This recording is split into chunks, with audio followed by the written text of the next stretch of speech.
One day a little boy with purple hair walked up to the castle and proudly announced that he had come home. The maids ran up to him, wondering if the child was all right. They asked the boy if he had been beaten by Regulus. The child did not understand what the maids meant. Suddenly he heard someone's exclamation. Someone, calling the boy brother, sprinted at him. The boy came to his senses and looked at this child. The little boy named Regulus asked his brother not to forget about him. The boy hugged the child lovingly, for this was his little brother. But let's rewind a little time back to when the events at the mansion were just developing. The boy went to the mirror and looked at himself. In the reflection, a rather chubby child looked back at him. Each day of the protagonist began with an appearance check. His name is Kikinoi Haochu. The boy is the eldest son of Count Kikinoi of the Suo Empire. This year, the little boy turned a full 5 years old. Haochu looked at himself in the mirror and was once again convinced of how big his belly was. People often tell him that he doesn't look like a 5-year-old. Haochu didn't know what he could do since he had such a physique. But in fact, his psychological age is about 6 times his biological age.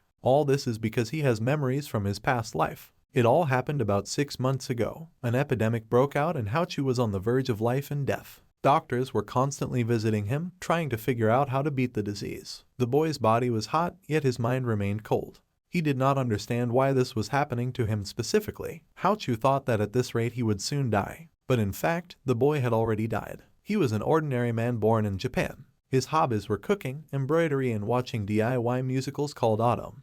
Haochu helped his best friend named Tanaka make cosplay costumes in the style of characters from anime and short stories. With the doujinshi manuscripts, the boy became his assistant. Even after the boys got jobs, they still maintained a good relationship and lived with each other. But one day Haochu visited a comic book fair in record heat, and after that, as soon as he got home, he immediately fainted. After that, the boy no longer remembers anything, so he assumes that he simply died of heat stroke. In his opinion, it was too stupid a death. It was then that Haochu realized everything. He reincarnated. According to the doctor, the child had a high fever all week that would not come down, but he miraculously survived. Haochu remembered little about the place because he only asked his nanny, Mrs. Rottenmeier, about it. All that was clear was that the real boy had survived by absorbing the memories of the former owner of this body. And now Haochu's adventures begin. Nanny Rottenmeier entered the room because she heard a bell ringing. She looked round at the child. The buttons on his suit were not mixed up and the clothes themselves were worn correctly. The woman declared that the boy had passed the test. Haochu was grateful to the nanny for checking. It was her job. The nanny helped the child to sit at the dinner table. He had a perfect breakfast in front of him. The fish and soup were made from Haochu's favorite ingredients. He was delighted that he had asked the cook to make him breakfast using a recipe borrowed from memories of a past life. The nanny asked the young master to confirm his schedule for today. After breakfast, he had a morning walk in embroidery, with which Elise the seamstress would help him. After lunch, the plan was to study vegetable gardening with the gardener Genzo, and in between, time was to be taken for snacks. Haochu asked the woman to tell the seamstress to come to his class as soon as he returned from his walk, but until then let her work according to her schedule. The sitter bowed and went off to complete the task. The door closed. The breakfast was very tasty and appetizing. But there was one problem. The boy had not seen his parents for about a year. Haochu headed out for a walk. At every step he took, his stomach shook. The child realized that his physique was better now than before, but he should still follow a stricter diet and exercise more. The gardener, busy working in the vegetable garden, wished the young gentleman a good morning and a good walk. The boy said hello in return. When Haochu first started doing this kind of exercise, there was a lot of noise around him. All this because it was unthinkable for the past him. Before the boy had memories from his past life, he was a very troubled child. Haochu was very capricious and spoilt. He could often knock over rice or break something. At that time, the boy seriously believed that he could, through caprice and aggression, make the adults listen to him better. But in fact things must be different. The reason the adults listen to Haochu and tolerate him is because the boy's parents give them jobs and will determine the lives of these people, which can be destroyed at any moment. The child believed that it was the parents' duty to teach their children order, but Haochu's own people never cared for him and never even came to his bedside once when he was dying of illness. The only people who visited the child were the people working in the mansion. The boy assumed that they did so as part of their duties. If the truth be told, no one loved the child. In his past life, Haochu had parents who loved him and a wonderful best friend. The fact that this family was the opposite brought great pain to the boy. He was discouraged by this discrepancy. Haochu called his nanny. The child thanked the woman for not abandoning him when he was seriously ill and calling all the doctors to help him. The boy sincerely asked for forgiveness for behaving inappropriately before his illness. He asked not to leave him. The nanny was at a loss. The woman apologized and said she had done the best she could. The boy understood that he had frightened Mrs. Rottenmeier with his words. He apologized to all the people working at the mansion, even though he felt awkward afterwards. As a sign that Haochu had really changed, he decided to learn how to work. The boy began to embroider. Because of his small hands, it was very difficult for him to do it. But Eliza was always ready to come to his aid when something didn't work out. At first, the residents of the mansion were skeptical of the little gentleman's behavior, but Haochu thinks that the workers did accept his changes. After the sewing lessons, the child went to the garden and looked at the beautiful flower beds. He really liked the place. The boy looked around, but still didn't see anyone nearby. Haochu began to sing a piece of music called Wild Rose, which was composed by Schubert in his past world. This universe has some similarities with the previous one. The cultural development in this world was on par with medieval Europe, but the geocentric theory is taken as the basis and the planet is also called Earth. There are several continents, each with similar languages spoken. The Cairo Empire is located in the center of the largest continent and is a peaceful nation that successfully blends the blood and culture of the East and West, advocating harmony between both. Corruption is also present here. It is mostly characteristic of long-lived states, and thanks to high-ranking aristocrats, popular culture is exhausted. Shamefully, Kikinoi's family did not consist of very friendly aristocrats who stand on the side of exploitation. The man explained that if anyone found out what he was telling the young master about, he would be fired immediately. It was Alexei Romanov, the child's teacher. The man was also an elf, which was clear from the shape of his ears. Haochu liked Alexei Romanov very much. In this world, besides elves, there are dwarves, beastmen, monsters, and demons. In such a fantasy world, of course, there is also magic. The teacher turned to the boy. He inquired if the child had finished the embroidery of the cloak he had asked for the other day. Haochu replied that it was finished. Alexei Romanov looked at the work and praised the child. The man explained that the pattern on the cloak was passed down to the elves as a talisman. With such creatures, the ability to do such embroidery well is the first step to becoming a good wife. Alexei Romanov said with a smile that Haochu would make a good elf wife. The boy did not understand what the teacher meant, so he reminded him that he was not a girl. The man asked the child to open his mouth to see his status. The teacher was given a list describing the little gentleman's characteristics. Cooking, sewing, horticulture, and handicrafts were at a high level, but swordsmanship, archery, and equestrianism were rather underdeveloped. Special skills were blue and green hands. Alexei Romanov was upset that high-level skills were not at all like aristocratic skills, but rather suitable for servants. The teacher was also confused by the boy's special skills, which had been passed down to him from his past life. Haochu said that it was just his hobby. It was frustrating for the child that he could not give a serious argument because the skills were literally ingrained in his soul. Green hands helped increase the fertility of the soil and harvest more crops. Blue hands increased the efficiency of sewing and cooking. Haochu himself decided to learn more about housework. Suddenly Alexei Romanov squeezed the boy's cheeks. He said with a smile that it was not a bad thing at all, for having skills at a high level was already a reason for pride. The man was very pleased with the boy's chubby cheeks. The teacher said he was not joking, for even such expert-level skills could help the child in the future. Haochu tiredly mouthed the words he had heard many times before. Even if his family went bankrupt, he would always be able to find a job, for these professions are very much in demand. Alexei Romanov remembered a proverb that said that if one wants peace, one must prepare for war. Haochu gave it some serious thought. The boy realized that he should take steps to become a better person anyway. The main character was born as a boy named Kikinoi Haochu, but besides humans, there are other races in this world, such as dwarves, elves, beastmen, and demons. Magic also exists. In this world, it was considered a kind of science. Alexei Romanov said that Haochu's magic had nothing to do with his status. It would be more accurate to say that it was as if it had never existed in the boy's body. The child didn't understand why he had such problems. After all, he lived in a magical world. The teacher said he didn't think it was a bad thing, for the mere fact that the child had such highly specialized skills was impressive. The man decided to start today's lesson with the basics. Alexei Romanov began to explain to the student the topic of the lesson. To use magic, which is the mana contained in the air, one must take it into the body and then transform it into some effect. The first step to mastering magic is to perfect the mechanism of its transformation. For the boy so far, the topic was not difficult. The teacher told Haochu to visualize a thin thread stretching across his body below his navel and concentrate on it. Mana should spread throughout the body by this very thread. After the boy had stretched this thread, the man asked the child to visualize it taking root and anchoring itself in him. Haochu endeavored to carry out the teacher's assignments with quality. The boy thought that meditation was not such an easy activity, so he tried with all his might to concentrate. Alexei Romanov watched the student with interest. He asked if Miss Rottenmeier had ever taken off her glasses. The teacher explained that he had never seen a woman without this accessory. The child, meanwhile, was already making progress in meditation. But the man's words prevented him from finishing what he had started, so he became very angry. Alexei Romanov laughed and said that they still had a lot of work to do, because they would continue until the child finished forming the magical nerve. It was hot summer weather outside.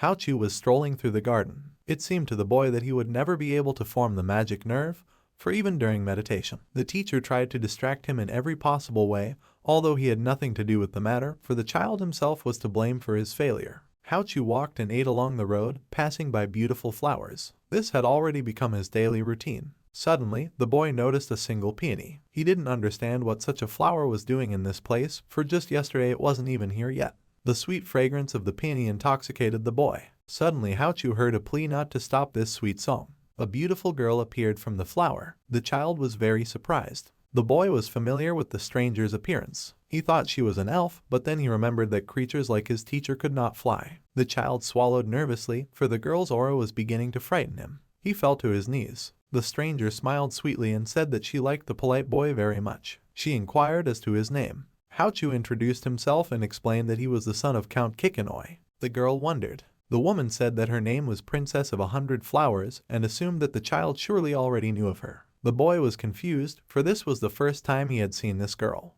Haochu surmised that the princess was a celebrity that even children knew about. The girl noticed the child's strange reaction and asked if he had never heard of her. Haochu began to make excuses and apologize, saying that he was still quite young and had only recently begun to study properly. The princess promised to forget about it, for she was too fond of the song the boy was singing.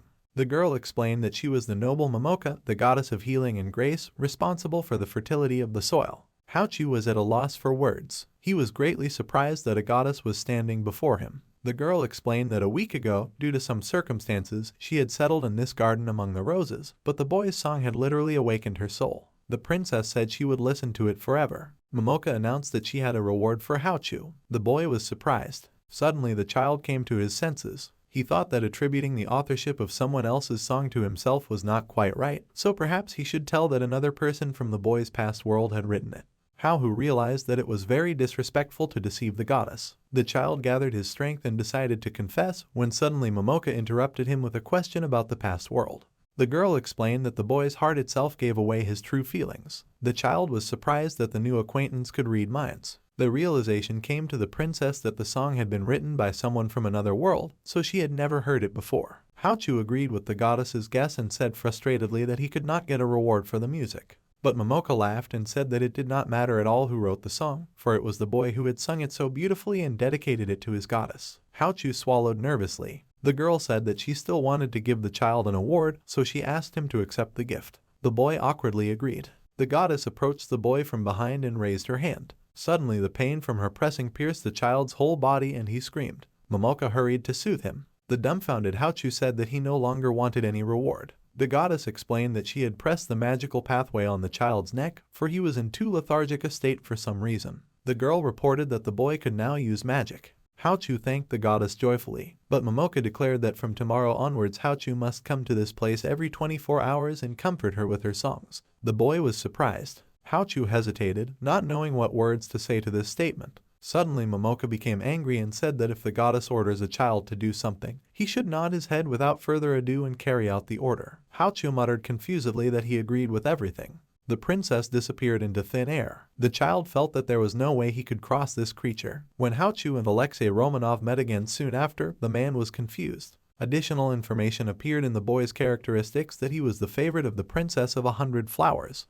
Also, magic appeared in his skills, albeit at the lowest level. They were surprised at this change. But the teacher was still confused by the additional characteristic that Haochu was the goddess's favorite. Alexei Romanov grabbed the boy by the cheeks. He began to touch them assiduously. The man said that the cheeks were just as soft, so he was definitely awake. Alexei Romanov apologized for his behavior and explained that such new information was shocking to him. He added that the boy's cheeks helped him to come to his senses. Haochu took another look at the table. He realized that he had indeed developed magic. Alexei Romanov stated that he calculated that the child's possession of magic should have appeared in about a year. The teacher added that, even though Haochu was young, the boy had a good ability to concentrate, and no matter how hard he tried to bring his pupil down, he only succeeded after some loud statement. The man said that magic is somewhat of a harmony with concentration. Alexei Romanov thought once more about the new parameter that had appeared.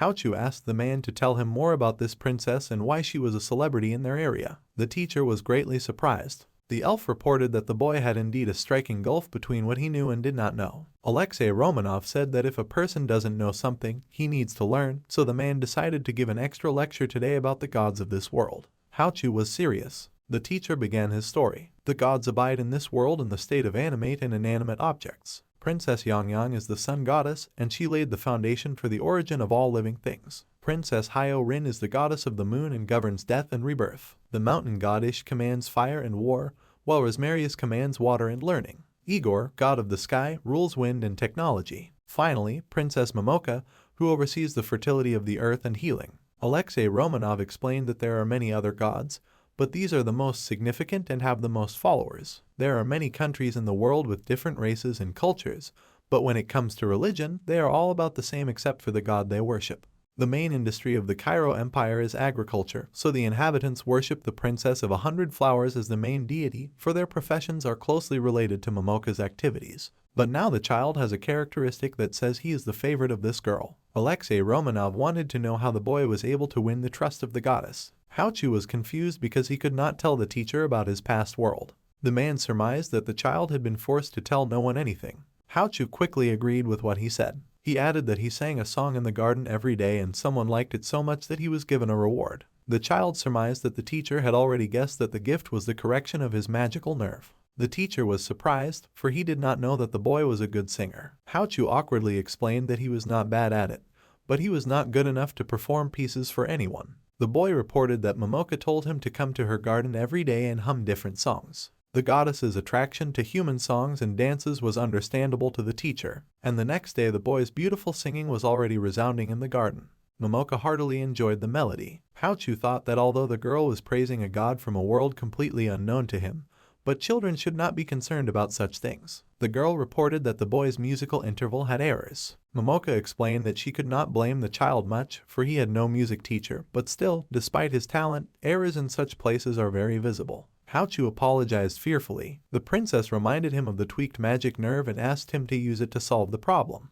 But the child failed, and the goddess angrily informed him that the boy did not realize his magical nerve, so he should concentrate better. Such command reminded Haochu of the laws of Sparta. The boy began to try his best to follow the advice. Momoka inquired how the child felt and whether he felt better. She looked at him. Haochu noticed that the sky was covered with clouds, although it was still sunny not long ago. The goddess surmised that the child was wondering about the heavens. She informed him that she could easily take the boy with her only if he wanted to. Haochu looked at the princess with surprised eyes. The child was very scared. He didn't understand why he had been chosen. But at the same time, he realized that he couldn't refuse the goddess's offer, for otherwise he would only get worse. The boy did not realize what he should do. Suddenly he heard a man appear from behind. It was Alexei Romanov. The princess inquired who this man was who dared to appear before the goddess without permission. The elf apologized to the goddess and stated that he was the boy's teacher. The girl looked at Haochu and he nodded vigorously. Momoka inquired for what purpose the man had disturbed them. Alexei Romanov explained that he had inadvertently heard that the goddess was calling his disciple to heaven, so he could not let this fact pass his ears. The girl assumed that all this time the man was hiding. Though she saw him, she decided not to touch him. Momoka asked what evil the man was plotting. Alexei Romanov said that there was no need to take the case to absurd accusations. He explained that Haochu had told him yesterday about the favor the princess had shown him. The teacher said that what excited him at that moment was that the child looked very anxious. Momoka was surprised at these words. Haochu looked at the goddess and thought about the fact that he could not tell the teacher about the memories from his past life, so he did not know how he should react properly if it was necessary to omit a detail that played an important role from the explanation. The child hoped that the girl would read his mind. Momoka stated that the cause of Haochu's anxiety was the song she taught him. It was a piece the girl had learnt from a god from another world. Alexei Romanov wondered. Momoka added that the child felt confusion because he could not tell everything without the permission of his goddess. Alexei Romanov asked the student if this was really the case. Haochu was confused. The boy felt guilty since he was the reason the princess had to lie. Momoka read the boy's mind and tapped the child softly with her mirror. The girl stated with a smile that for her it was entertainment. Nevertheless, the goddess still wanted an apology for the disrespect shown to her, even though Alexei Romanov was an elf. The man understood this perfectly well. Momoka stated that, if anything, she wanted the man to say that he had taught the child the songs himself. Alexei Romanov was surprised. The girl explained that he was an elf and they inherited many songs of the gods, including forgotten ones. If anyone found out that the child had learnt these works from a goddess, a great uproar would be raised. Momoka added that there was a limit to how much one could hide from the world by learning the art of singing. Alexei Romanov surmised that the princess is explicitly telling him that she wants him to hone Haochu's talent. The teacher agreed to everything and promised that he would take on the task of teaching the boy the art of singing. The goddess vanished into thin air. The man thought that Momoka wanted to take the boy to her before he matured. Alexei Romanov rose from his knee. The man smiled and told Haochu that they were now going to the mansion. The child held out his hand to the teacher and they walked home. The teacher's hands were big and warm, and Haochu was even a little ticklish to hold onto them. He wondered what it would be like to hold hands with his father. As soon as they entered the mansion, the nanny immediately ran up to them to tell them that Mr. and Mrs. were coming home. Haochu could not believe that very soon he would see his mom and dad. The boy's parents had not come to see him even when he was laid up with a fever on his 5th birthday, and now they were finally coming back. Haochu wondered what mom and dad looked like, for he couldn't even remember their voices. The boy decided to try to remember anything from his childhood, but he couldn't do anything. But suddenly it dawned on the child, and he asked in surprise if his father was an adopted son-in-law.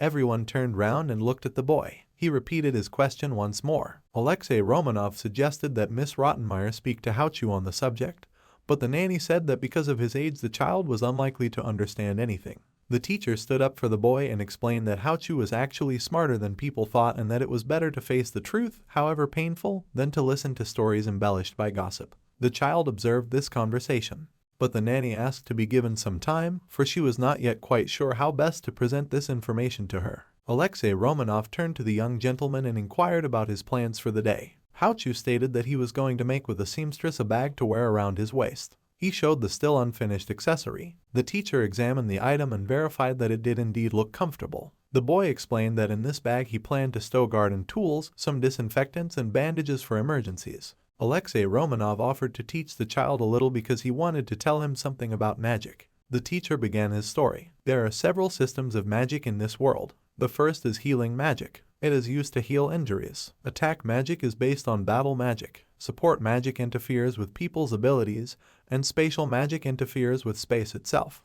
Haochu surmised that there were other directions, and the secret category included what was unlike the rest. Alexei Romanov confirmed the boy's words and added that this list includes something forgotten from time immemorial and out of use, something that few people use. Magic is the process of transmitting magic to the spirits of the 4 elements to cause various effects of their inherent attributes. Haochu concluded that, for example, spatial magic transmits the magical power of the spirit of space. The teacher said that this was not quite true. Space is the magic in which they now exist, so such magic requires the help of the spirits of all 4 elements. It was difficult for the boy to absorb so much complex information. The teacher confirmed that everything is triply complicated, and an undetermined amount of magic is required to perform this effect. Haochu made the correct assumption that a very limited number of people could benefit from this magic. Alexei Romanov added that it is very convenient to use all 4 elements, because some effects can be maintained with a single spell of spatial magic, while some have to be repeated over and over again. The teacher began to show everything by example. The man put his hand on the bag and magic happened. The man noticed a beautiful embroidery on a handkerchief lying nearby. Alexei Romanov offered to exchange the bag for the handkerchief. Haochu was surprised because both things belonged to him. The man explained that with the help of spatial magic he had connected this bag with another, so this thing could now fit the contents of the dresser. The boy was greatly surprised. Alexei Romanov added that he had stopped time there, so if you put food in the bag, it would not spoil. Such a thing was an almost eternally usable option. The teacher assumed that the child had already realized that he was one of the rare spatial mages. Haochu realized that such a purse was very similar to a portable box, but he couldn't fully realize that the price of such a fancy item was only 1 handkerchief. The boy shared his thoughts with his teacher. Such a bargain seemed unbalanced to him. Alexei Romanov stated that this was a full-fledged exchange for him. The child still did not understand the decision made by the teacher. The man decided to explain everything to the child. It turns out that spirits really like things made by people with blue and green hand skills. If you put one of such items on a person, the otherworldly forces will amplify the effect automatically. Alexei Romanov reminded Haochu of the cloak with 10 embroidered elven crests that the boy had made. With the evaluation skill, one could know that such a thing would bring a man 50% magic enhancement. The teacher concluded that even a handkerchief made by a craftsman with the right skill would provide significant support. Haochu was very surprised. The child wondered why then the things he had experimented with out of curiosity did not exert any augmentation. Alexei Romanov laughed. At that moment more interesting questions visited the boy's head, causing the fact that his father was not his own to slip his mind. Soon Haochu was already standing in the garden according to tradition, preparing to perform a piece before the goddess. He had decided to sing a song called Habanera today because he was in a love mood today. It is a piece about love sung by Carmen, the heroine of an opera called Bizet, to ask Dukose out. It was originally intended that this song should be sung by a mature woman, but Haochu decided that if he sang this tune as a child, it would have no other connotation. The song reminded the boy of his first love. The piece was in a foreign language, but he had memorized the lyrics so well that he could remember them anytime they came in handy. The goddess inquired about opera. Haochu explained that it was a type of performance that combined orchestra playing, singing, and dancing. The princess was curious in case she had the makings of an interest in acting. Haochu suggested that the girl should definitely enjoy excerpts from the opera The Purple Garden, which is one of his favorite works. The boy did not know how to describe the opera in words, for it was amazing and wonderful. A stage created by male actors who exuded an inherent glamour and aesthetics, and actresses who were not only outwardly beautiful but also had strong character. Moderately artistic in their songs, bird-like singing voices, incredibly elaborate costumes and equipment. Haochu wanted to show the goddess all the memories from his head. The girl said she could watch them with his permission. The princess leaned her forehead against the child's head. The boy was shocked to have such close contact with the goddess herself. The goddess's face was very close to Haochu's face, and although her eyes were closed, the child could still feel them moving as he saw his memories. The princess irritably ordered Haochu not to fool around. After all, she needed to study all his memories, so it wasn't only her who had to concentrate. Momoka couldn't believe that the world the child came from was so colorful and brilliant.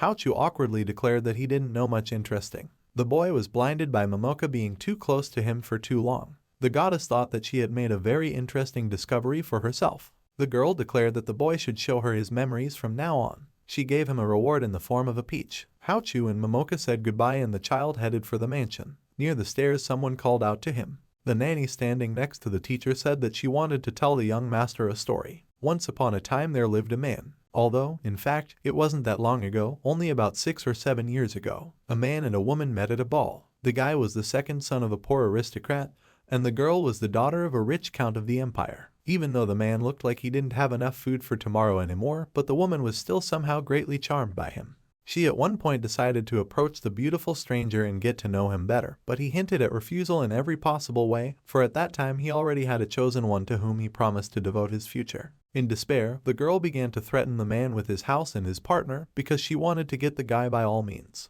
If a man became an enemy of the Count of the Empire, there was never peace in his family. That is why, in order to protect himself and his beloved, the son of a poor aristocrat decides to accept an invitation to a rich family. A year later, a son is born to them. The girl felt victorious because aristocrats who had children were not allowed to divorce without good reasons. Despite his wife's entreaties, the man left for home, where he met secretly with his lover, to whom he promised a future life together. Nanny ended the story by saying that these aristocrats were Haochu's parents. The boy reflected. He realized what was the reason why his mother and father could not divorce. Now Haochu knew that to his father he was an unwanted child who was interfering with his own happiness. The nanny reported that the letter said that a girl in that house had died because of a recent epidemic. Haochu's father is going to bring a 3-year-old child to the mansion and wants the residents of the house to raise him. Miss Rottenmeier said that apparently Haochu's younger brother and the nanny maid looking after the child would also be coming to the mansion soon. The boy did not understand why his father, having a son by his late lover, would choose to move into the count's house of his hated wife. But suddenly the realization of everything came to Haochu. Papa was going to disinherit him. Now the boy faced a new challenge. But the young lord child was only 5 years old and did not understand where his father was going to take him if he succeeded. Haochu tried to reassure. Alexei Romanov explained that the state of the country prohibits children born out of wedlock to a mistress from inheriting the property of the other parent who is not related by blood. Above all, this would be perceived as grabbing someone else's property, which would be strongly criticized in public circles. The teacher shared his thoughts that whatever Haochu is thinking now will not happen. But the boy still did not understand why his father was doing this. After all, a child who had recently lost his mother and was going through stress was being ripped away from his home where he had pleasant memories. In addition, his father wanted to place his son from his mistress into the home of a woman willing to do anything to achieve his goal. Haochu was afraid that such a thing might happen, that the younger brother might be abused and accidentally die. But suddenly Alexei Romanov put forward his suggestion that he himself was probably the target of the poor aristocrat's son. The boy was very surprised at such words. The teacher explained that, despite his unsightly appearance, he was quite famous both as a man and as a teacher. The man reported that he never thought there were children who did not know about him until he met about Haochu. Alexei Romanov joked that the boy had brought him down from heaven to earth. The boy was ashamed of it in front of the teacher. Alexei Romanov admitted that at first he thought of refusing to tutor the boy, even though he had heard about the child's situation. The man shared that after meeting with the young gentleman he realized how strange the kid was. Alexei Romanov said that he wanted to somehow influence Haochu's change because he saw a promising future in him. The man wanted to be part of the little master's story. The nanny reported that the master wanted Alexei to similarly become a mentor for his illegitimate son. Haochu appreciated his teacher's feelings and what he was doing for him, but the boy realized that even though his father was only the count's son-in-law, the teacher would not be able to deny his employer's wish. Papa did not visit Haochu even when he lay dying of illness, and now the man returns to the home of his hated wife to give a good education to his illegitimate son. During the difficult times of his illness, the boy waited and hoped that the day would come when he would finally meet his parents, and tomorrow would be that moment. But Haochu could not even remember the faces of his relatives, no matter how hard he tried, and now he did not even have the desire to see them. Thinking about his younger brother made the boy feel awkward. The child, without realizing it himself, had been an older brother to someone all this time. He did not understand how he should behave in the presence of a new person, whether he would be obliged to be an example for him. All sorts of thoughts were very disturbing to Haochu. The story of a real younger brother did not seem like something real to the boy. He felt the resolution of his personality and suspected that something was wrong with the situation. Haochu turned to Nanny and said that he realized that his father hated him with all his heart and wondered what about his mother's attitude towards him. Miss Rottenmeier said that the woman had been very neglectful of her condition during her pregnancy, attending various soirees and leading a licentious lifestyle. At one point this endangered her life and the life of the baby. Haochu suggested that the mother believed that the whole situation was his fault. The nanny said that was probably the case. The boy realized that he had hit a dead end. Preparations began at the mansion for the arrival of the guests. The workers were preparing the rooms and many meals. While everyone was working hard, Alexei Romanov asked for a mug of tea. The boy quietly sipped the drink while people ran around him. Haochu realized that his parents were finally coming home. The goddess Momoka, listening to the boy's story, said that the plot of his life was like an opera. The child shared that he did not quite understand how he felt about it. Haochu's family does not like him at all, although in the back of his mind there is still hope that things are not so bad. The boy realized that he shouldn't dream of a better outcome, but still he wanted to think so. The child exhaled heavily with sadness. The goddess said that their meeting today was finished, so she ordered the child to return home. The little lord was surprised at this reaction. The princess explained that the boy was in a terrible mood, so he would sing badly to her, and he would not be able to concentrate on the magical nerve. The girl stated that the child's vocal cords had the day off today. Momoka scattered in the air in the form of magic. Haochu was left all alone. When the boy returned home, he found his mother there in the company of an unpleasant person. Haochu peeked out from behind the door and looked at the man and woman. His mother noticed him. The woman screamed, ordering the nanny to do something about the boy, for she was disgusted to look at him. Haochu was amazed at this reaction. The man also asked Miss Rottenmeier to take the child somewhere away from his eyes. The nanny called him rude and told him to mind his manners, for the boy is the heir to this family. The man admitted that it sounded rude of him. He explained that his mistress felt uncomfortable at the sight of Haochu, and the role of servants is to do the will of their masters. Miss Rottenmeier lowered her head and reported that the rooms had been prepared as required. The countess ordered that Sebastian should follow her. Haochu swallowed nervously. He squeezed the fabric on his trousers hard to keep from crying. He realized that he shouldn't make trouble. The boy decided that he should go back to his room. Suddenly someone put a hand on his shoulder. It was Alexei Romanov. The man asked the child if he was going to study now. The child agreed and headed up the stairs with the teacher. Suddenly he heard sounds behind him. Turning around, Haochu noticed a small boy. In front of Haochu stood a father holding the boy's younger brother in his arms. The man noticed the young master. The father looked at Haochu with anger. His gaze clearly did not express anything good. The boy stood confusedly in place. Suddenly Alexei Romanov heard the count addressing him, calling him Mr. Alexei Romanov turned around and said that such an address is strongly official for him. The count said that he would like to broach the subject of the teacher tutoring his youngest son. The elf smiled and said that he had no plans to take on students, as he was currently already tutoring Haochu. The count looked angrily at the man. He declared that teaching the young master was a waste of time and energy of that student and the teacher himself. The master of the house believed that the only option for the proper use of Alexei Romanov's abilities was Regulus, and wanted the man to change his mind after all. Haochu, standing next to the teacher, said that he planned to go to study alone, and when the conversation was over, asked his mentor to come to him. The boy quickly ran up the stairs and Alexei Romanov tried to call out to him. Haochu ran with all his legs, not daring to look back. Suddenly he collided with Miss Rottenmeier, and the woman, losing her balance, fell to the floor. She and the boy met glances. Tears were protruding in the child's eyes. He realized that he was a hateful brat to his parents. The father's eyes read the notes of witnessing the mistake of a lifetime, and the mother did not even hide her hatred for him.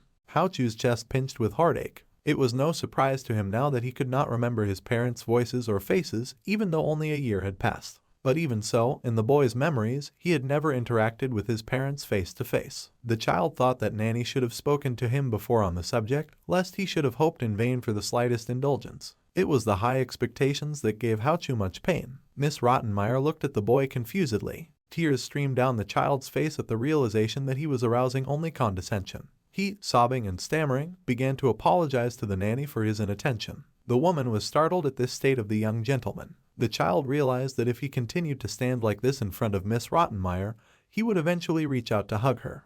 Haochu, wiping his tears with the sleeves of his clothes, apologized to the nanny sitting on her knees on the floor in front of him. The girl was very agitated. Young informed her that he had to wash his face. In the bathroom, the boy turned on the water and began dousing his face with cold water to calm down and recover. Something was pinching in his heart. Haochu looked at the sink and thought that there was magic even in this place. Some kind of magic stone based on a mechanism to release water while the tap is closed. The boy didn't understand why he was now thinking about the fact that he would like to start learning how to carve figures out of soap.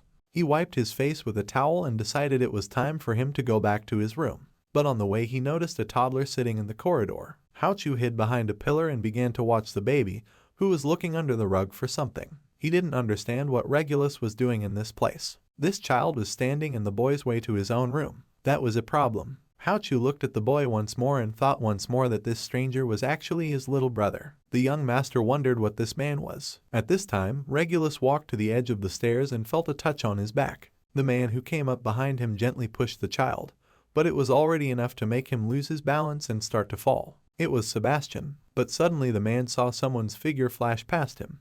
Haochu grabbed and tried to pull his younger brother down to protect him from falling. Suddenly the men heard a noise and a shout. The maids abruptly ran to help the master's illegitimate son. They began to call for the doctor. At that time, Haochu was lying on the edge of the stairs, holding a baby in his arms. Regulus looked at the boy. He recognized him as the young master. But suddenly Haochu saw a sword that was wrapped in flames. Before him stood the adult Regulus, pointing his weapon directly at him. To call him a demon was an understatement. The realization came to the young gentleman that this child should one day kill him. But suddenly Haochu opened his eyes. Outside, birds were singing and the weather was nice and warm. The boy looked up at the ceiling and realized that he was in his room. Suddenly his body was pierced by a terrible pain. The young gentleman was in so much pain that he could not get out of bed. Suddenly the boy felt something strange in his chest and stomach area and became very frightened. He lifted the blankets and saw his little brother lying right on top of him. Regulus was sound asleep and sniffled a little in his sleep.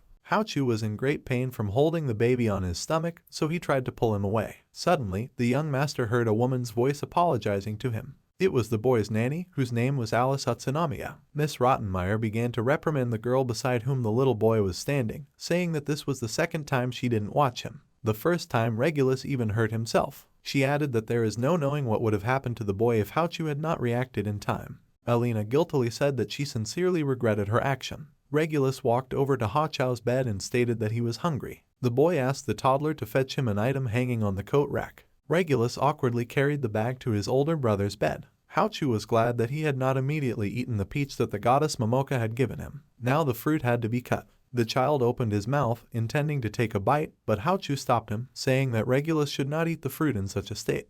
When the fruit was cut open, the children began to eat it. The peach was very tasty and ripe. Haochu didn't expect anything less from the goddess. Regulus ate slice after slice with gusto. The younger brother smiled and looked at the boy, saying that the fruit was very tasty. Such a sweet expression dazzled the young master. He tried to make the child stop because such cuteness discouraged him. Haochu thought what a beautiful child Regulus was after all, but he would still be glad if his younger brother ate the peach himself because his body was aching and he felt terribly dizzy. The last slice was left on the napkin. Regulus saw this and grabbed the rest of the peach and shoved it into the young master's mouth with all his might.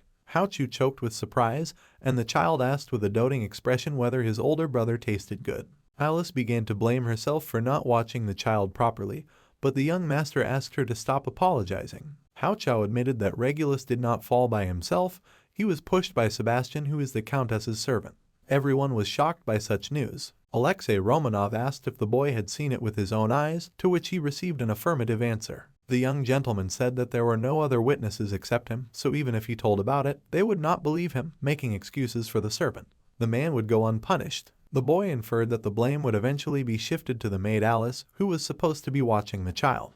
The maid looked at Haochu anxiously. The boy asked the girl not to worry and said that he would try his best to prevent such an outcome. Miss Utsunami admitted that the situation was different from what she had been warned about in the past mansion. She was ordered to keep an eye on the baby because he is not loved in this mansion. Miss Rottenmeier inquired if anything bad had happened, but Alice assured her that nothing had happened. Haochu said that it was all quite expected. The boy said that he did not really know about all the circumstances of his family, and he had only recently learnt about his younger brother. The young master said that he and Regulus did not know each other at all, and knew almost nothing about each other. The boy was asked what he thought of the baby after seeing him with his own eyes. He wondered. Haochu admitted that he was a little jealous of his younger brother because the baby was not shunned by his parents as much as he was. He added that even in spite of the circumstances, he would not wish such evil on his own kindred. The boy believed that the relationship between their parents should not affect their relationship. Haochu said that he understood that his words did not bring relief to the servants, so he stated that if they wanted, he and Regulus could stay away from each other. Alice remained silent. The young gentleman asked why Regulus kept sticking to his stomach. The girl laughed and said she had no idea. Alexei Romanov informed the young gentleman that his younger brother would stay 2 or 3 days at the mansion before traveling to the capital. Miss Utsunami and Haochu looked at the man in surprise. The guys decided that they would look after the baby for a few days, so there shouldn't be any problems. Regulus was sweetly sleeping at this time. Suddenly, Alice asked the male elf not to make any premature decisions. She asked if Alexei Romanov definitely did not want to become a teacher for the baby and go to the capital with him. The girl began to persuade the man to change his mind. Alexei Romanov looked at her. He asked why on earth Alice was trying to change his mind. The nanny stated that it was all because her master had failed to persuade the man. The teacher said that even the countess's husband had failed to fulfill the plan, so why did Alice think she had a good chance of succeeding? Miss Utsunami didn't understand to the last why Alexei Romanov was doing this. After all, he is a subordinate of the lord of the Kikinoi family. Suddenly she was interrupted by Miss Rottenmeier. The woman said that the servants of this mansion apologized to the man. She bowed before him. Alexei Romanov smiled and said that he did not need the woman's apology, for Alice had not yet become Kikinoi's official servant. The man added that even if that was not true and the girl was part of the staff, the count or countess should apologize to him. Everyone realized that the girl had been very foolish and said unnecessary things. Alexei Romanov said with a smile that he hoped it was all a joke. Miss Utsunami stood confused and listened to the man's words. He added that Haochu's parents were merely the heads of the earl's house, not his masters. Miss Rottenmeier bowed before him once more and apologized. Alexei Romanov asked why Haochu was looking at him with such a strange look. The boy asked if the teacher was really a great and honorable person. The man smiled and winked at the boy, saying that it was a secret and it was too early for him to know. But to Haochu, Alexei Romanov was a dazzlingly beautiful and talented man. Haochu was about to go to the princess, but he was prevented by Regulus, who was sleeping sweetly on his lap. The boy asked the child to let him into the garden. Alexei Romanov was surprised, for the young gentleman was still too weak to move around on his own. Alice supported the man's words and added that the boy still needed some rest. Haochu said that he needed to go to the goddess to inform her that he was unable to spend time with her today. The boy reported that as soon as he woke up, he was in terrible pain, as if he had gone to hell, but now he was no longer bothered by anything. The young gentleman stood up on his own on the bed, much to Miss Rottenmeier's consternation. The bandages came undone and fell from the child's feet. Haochu peeled the plaster off his face, and Alexei Romanov saw that there was nothing at the site of the wound. Alice looked at the child's leg in surprise and was speechless because the abrasions had completely disappeared. The boy was very embarrassed because everyone was looking closely at his chubby legs. The young gentleman remembered that he had not told his teacher the information about the peach that the princess had reported to him. Alexei Romanov said that he had already gone to her himself and questioned her about everything. The teacher asked if it could be that the fruit the children ate was a gift from the goddess. Haochu confirmed this information. Alexei Romanov told the boy that the princess had informed him that the peach was actually healing, and she had given it as a gift so that a child, even if injured, could come to her and sing. It was all clear to Haochu now. Haochu stated that he had heard many rumors about this peach called canistel, but he did not expect its effects to be so amazing. From just a slice all his wounds were healed, so he is glad he got it. Alexei Romanov was surprised that the boy had consumed such a small portion. The child explained that Regulus was hungry, so he fed most of it to him. Haochu inquired whether he had really wasted valuable material for nothing. The nanas were greatly frightened and began to examine the boy's younger brother. Alexei Romanov said that there was no big problem that the boy had wasted valuable material. The teacher asked if his student was definitely all right. Haochu stated that he was fine. Suddenly someone knocked on the door. The man informed that Regulus should go down to the waiting room as his parents were waiting for him there. He added that Alexei Romanov and Miss Utsunomiya should also be there. When everyone went down to the reception room, the teacher took Haochu and sat him on his lap. The boy was confused and said he could sit on the chair, but the man objected by saying that the student was still injured, so he should not exert himself unduly. Alexei Romanov said with a smile that Haochu was neither particularly heavy nor light, so it did not make him feel bad for the child to sit on it. But it did make the boy feel uncomfortable. Haochu looked at his mother, with Sebastian standing behind him, and at his father. The fact that the teacher had put him on his lap told everyone in advance that he would be on the boy's side. The Count stated that Miss Rottenmeier had told them about the recent situation, so he apologized for Miss Utsunomiya's behavior. The Countess began to become indignant, not understanding how the nanny dared to behave like that. She added that this girl had nothing to do with their family, so Alexei Romanov could do whatever he wanted with her.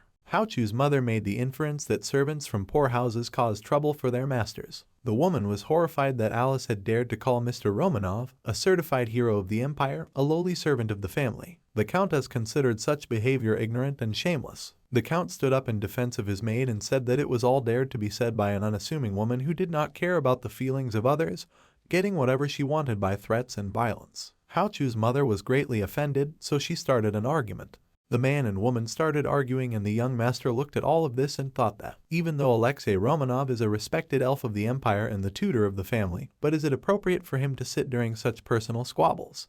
Haochu looked at Sebastian, who was smiling predatorily as he listened to the quarrel. The boy realized that this man belonged to the type of person to whom the misfortunes of others were sweeter than the taste of honey. Haochu exhaled and raised his hand. He wanted to ask a question, which his teacher allowed him to do. A child inquired who is a certified hero of the empire. The mother and father looked indignantly at the child. Alexei Romanov explained that this is such a person who possesses a special document, which says that the emperor personally recognizes the merits of the hero to the whole country. This document is awarded to those who have made great contributions and achievements for the good of the state.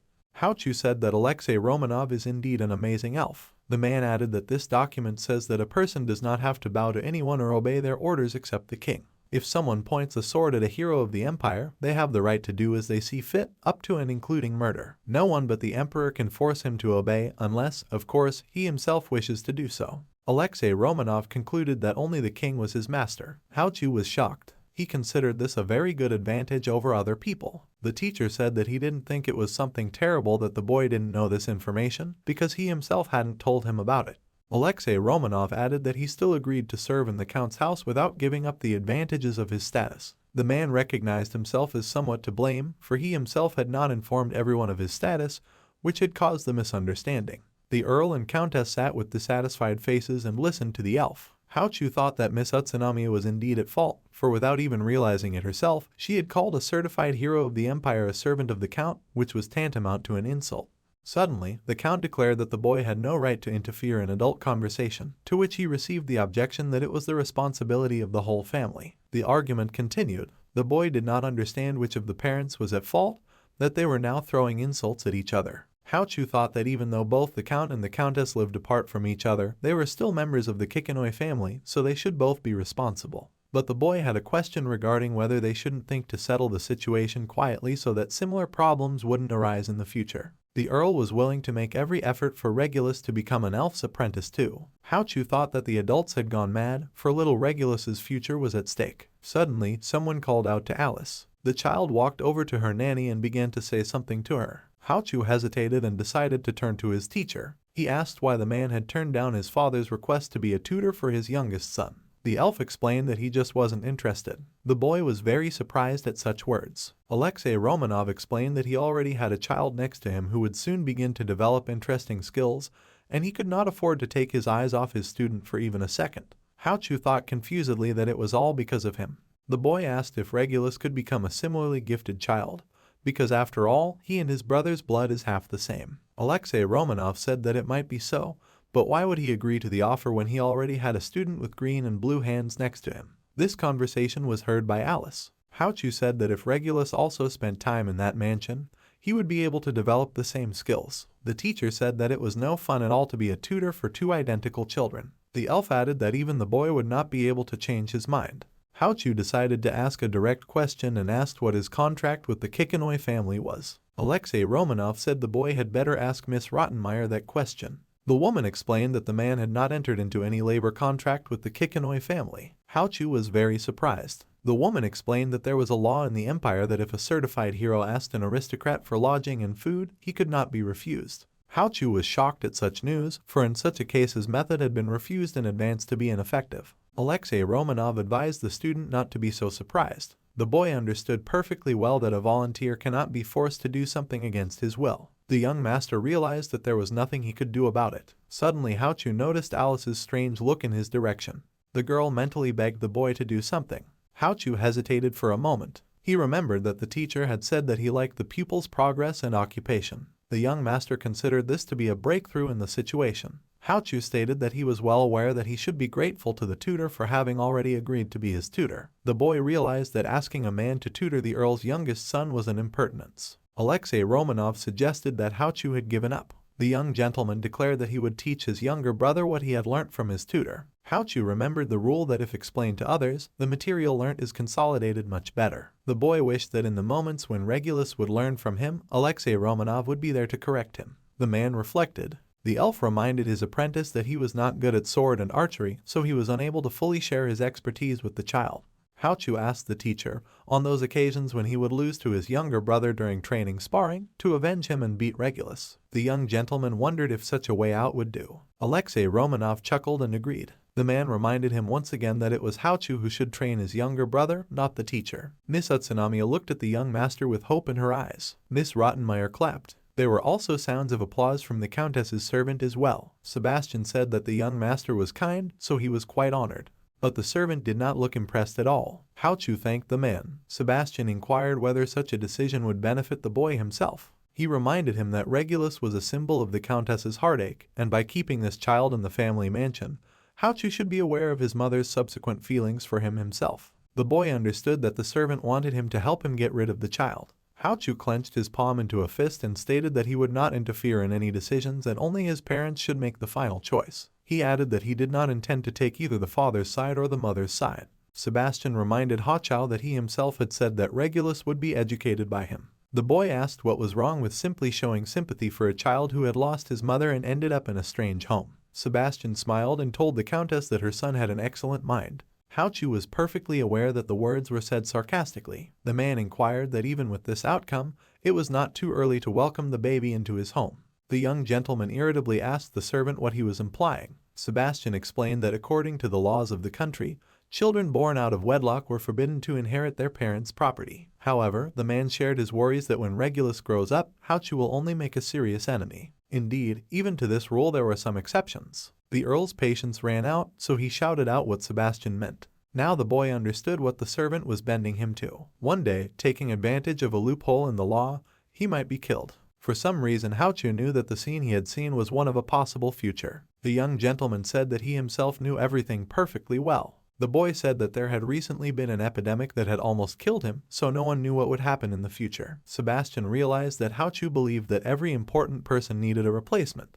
The young master replied that it did not matter to him whether Regulus was in his place or whether he had a new younger brother or sister, he would treat the matter of inheritance the same way. Haochu turned to the servant and stated that he had seen with his own eyes the man push the child down the stairs. Everyone was shocked at such news. Sebastian replied that he did not think the case would take the turn of accusations. The man stated that the young gentleman must have made a mistake. The boy said that he was not prepared to say that the servant had done it at someone else's behest, but he could officially say what kind of person Sebastian was. Haochu said that he would draw up a proper will, in which many things would be told, and give it to his teacher. The boy asked his mother to understand him. The woman looked fiercely at her son from under her fan.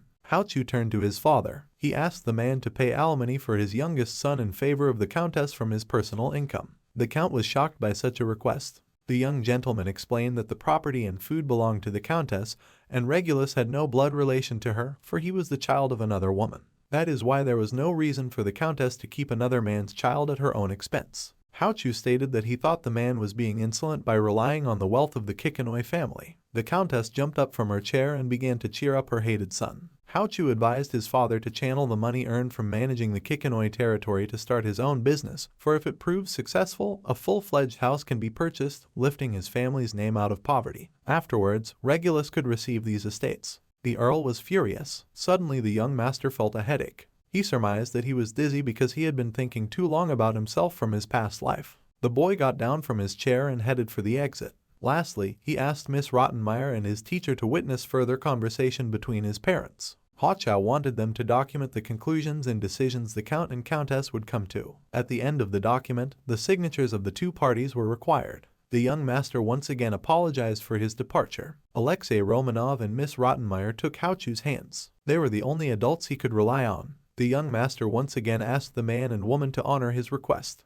Suddenly Haochu felt large and warm hands grabbing him. He surmised that it was the teacher. After this conversation, the young master ran a fever and had to stay in bed all day. His parents somehow miraculously managed to come to an agreement, even though it was quite problematic. The next day the Count left the mansion. In the morning, the boy's daily life returned to its normal rhythm. Haochu put on his slippers and went to the mirror to assess his full body. When he got dressed and left the room with Nanny, he noticed a man in the corridor. Haochu said hello to his younger brother. Regulus cheerfully wished the young master a good morning. Alice also said hello to the boy. Haochu went for a walk with the child. Regulus and Miss Utsunomiya had now joined their house. Haochu was happily strolling with his younger brother in the garden. When the boys arrived at the appointed place, Regulus introduced himself to the princess and said that he was glad to meet the girl. Haochu gave the child's full first and last name, to which he nodded his head. The goddess inquired whether the man who looked like a little chicken was the young master's brother. The boy thought that Momoka was correct about the child's resemblance to a chick because Regulus had blonde and fluffy hair. Haochu stated that he had recently been in charge of his younger brother's education and thanked the girl for allowing the child to be at the meeting with her. Momoka explained that she didn't mind what she could entertain her. The boy reached into his bag for one thing. He took out a blanket and laid it on the ground, ordering his younger brother not to go anywhere and to sit still. Haochu asked the goddess what he should sing to her today. The girl thought for a while. She noticed that the boy had taken something out of his bag, so she inquired what he kept there. The young master began to list the usual unremarkable things he carried. Haochu didn't remember him putting anything strange in there. Momoka stated that she could see right through everything. The bag hides something in the shape of a bird. The boy asked if she meant origami crane. The goddess, seeing the fake, was greatly surprised by it. The girl began to examine it. Origami had not yet been invented in this world, so Haochu asked for paper, cut a square out of it, and made a crane. The boy wanted to create something educational for Regulus, and origami is a great option. The young lord didn't think the goddess would be so interested in this item. She was surprised that this figure was made of paper. Placing the crane on her mirror, Momoka gazed at the crane with interest. Haochu asked if the goddess wanted to see him create another fake. The boy sat down next to his younger brother on the sheet and began to fold the sheet in the proper order. Soon it was finished. Regulus and Momoka stared mesmerized at the origami. The goddess thought it was a miracle that a square piece of paper had turned into such a beautiful thing. To the boy, Regulus and the princess seemed very cute. The goddess asked if Haochu would mind leaving his mistress this crane. The young master was a little confused. The girl asked if there was any problem with it, but the boy hastened to explain that he was a little at a loss because it was just a piece of paper, and if he had known, he would have chosen the best one for the goddess. The princess inquired about the best material for the case. Haochu explained that one could use that paper which was similar to the pattern of the princess's clothes, for it had a very beautiful floral pattern on it. Momoka told the young lord to wait a few days and dispersed into the air. The boy was very surprised, for he had not even sung the song yet. The boys looked at each other and headed home. It turned out that while they were walking, Miss Utsunomiya was being trained by Miss Rottenmeier to become a servant of the Kikonoi family. After that, everyone gathered to do laundry and clean up. Haochu decided to take his younger brother with him to show him the kind of work the mansion's workers had to deal with on a daily basis. Regulus also learned about the approximate daily routine for himself and his older brother. In the kitchen, Haochu asked the cook to take care of them. The man greeted the boys cheerfully. Regulus looked at the worker and bowed and thanked him for his support. Haochu praised the child and patted him on the head for saying hello correctly. He explained to the cook that Regulus was his younger brother, and the man said he was pleased to meet him. Today they planned to develop a new dish. Haochu called it unsweetened pudding. It was a steamed egg custard. The development of culture in this world was very strange to the boy. There were refrigerators and ovens powered by magic stones. The variety of fruits and vegetables is as vast as in the past universe, but the dishes themselves are very few. They were all monotonous and simple. Pancakes were available in this place, but only without any toppings. Such a small variety of dishes remained a mystery to Haochu. That is why they developed new recipes in the process of learning. The boy did it from memory as unnaturally as possible so as not to arouse suspicion. The cook was sure that the young master would still come up with something new today. Haochu asked the man if it wasn't tastier to eat eggs with salt. The cook said there was no salt in this dish. The boy said that there was a certain charm in this perfection. The man smiled, adding that a pudding without sugar is not a pudding. To some extent this statement was true. Now Haochu was wondering how he could broach the subject of the tuanmushi dish in a natural way. The young master asked the cook what methods of cooking eggs existed. The master replied that boiling and baking are mainly used, so there are boiled eggs and baked omelet and poached eggs. Haochu hesitated for a moment. He realized that it could not be said that this place had not thought of cooking eggs to a half-boiled form. The boy concluded that hot spring eggs were not even worth asking about. The young gentleman informed the cook that he liked half-boiled poached eggs. The man stated with a smile that he would serve them to the boy's table for breakfast tomorrow. The young gentleman thanked the worker cheerfully. In his mind he thought that he should have told him straight away what he wanted. Now the boy wondered. Boiled eggs can be eaten with salt, and a poached egg is great added to a salad or to meat.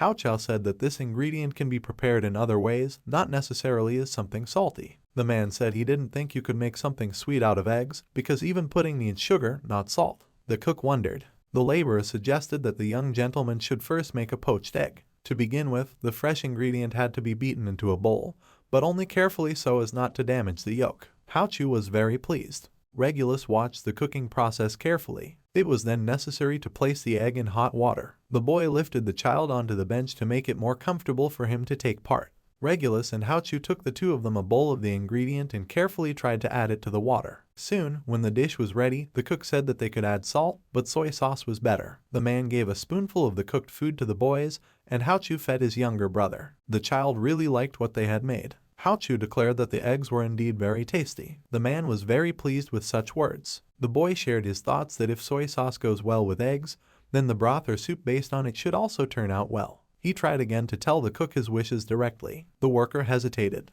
The man agreed with Haochu's thoughts and decided to try experimenting. When everything was ready, he poured the finished dish onto plates. Haochu really liked the flavor, which reminded him of hot spring eggs. The children were delighted with the result. The cook also tasted the dish. He stated that he thought he could make an unsweetened pudding.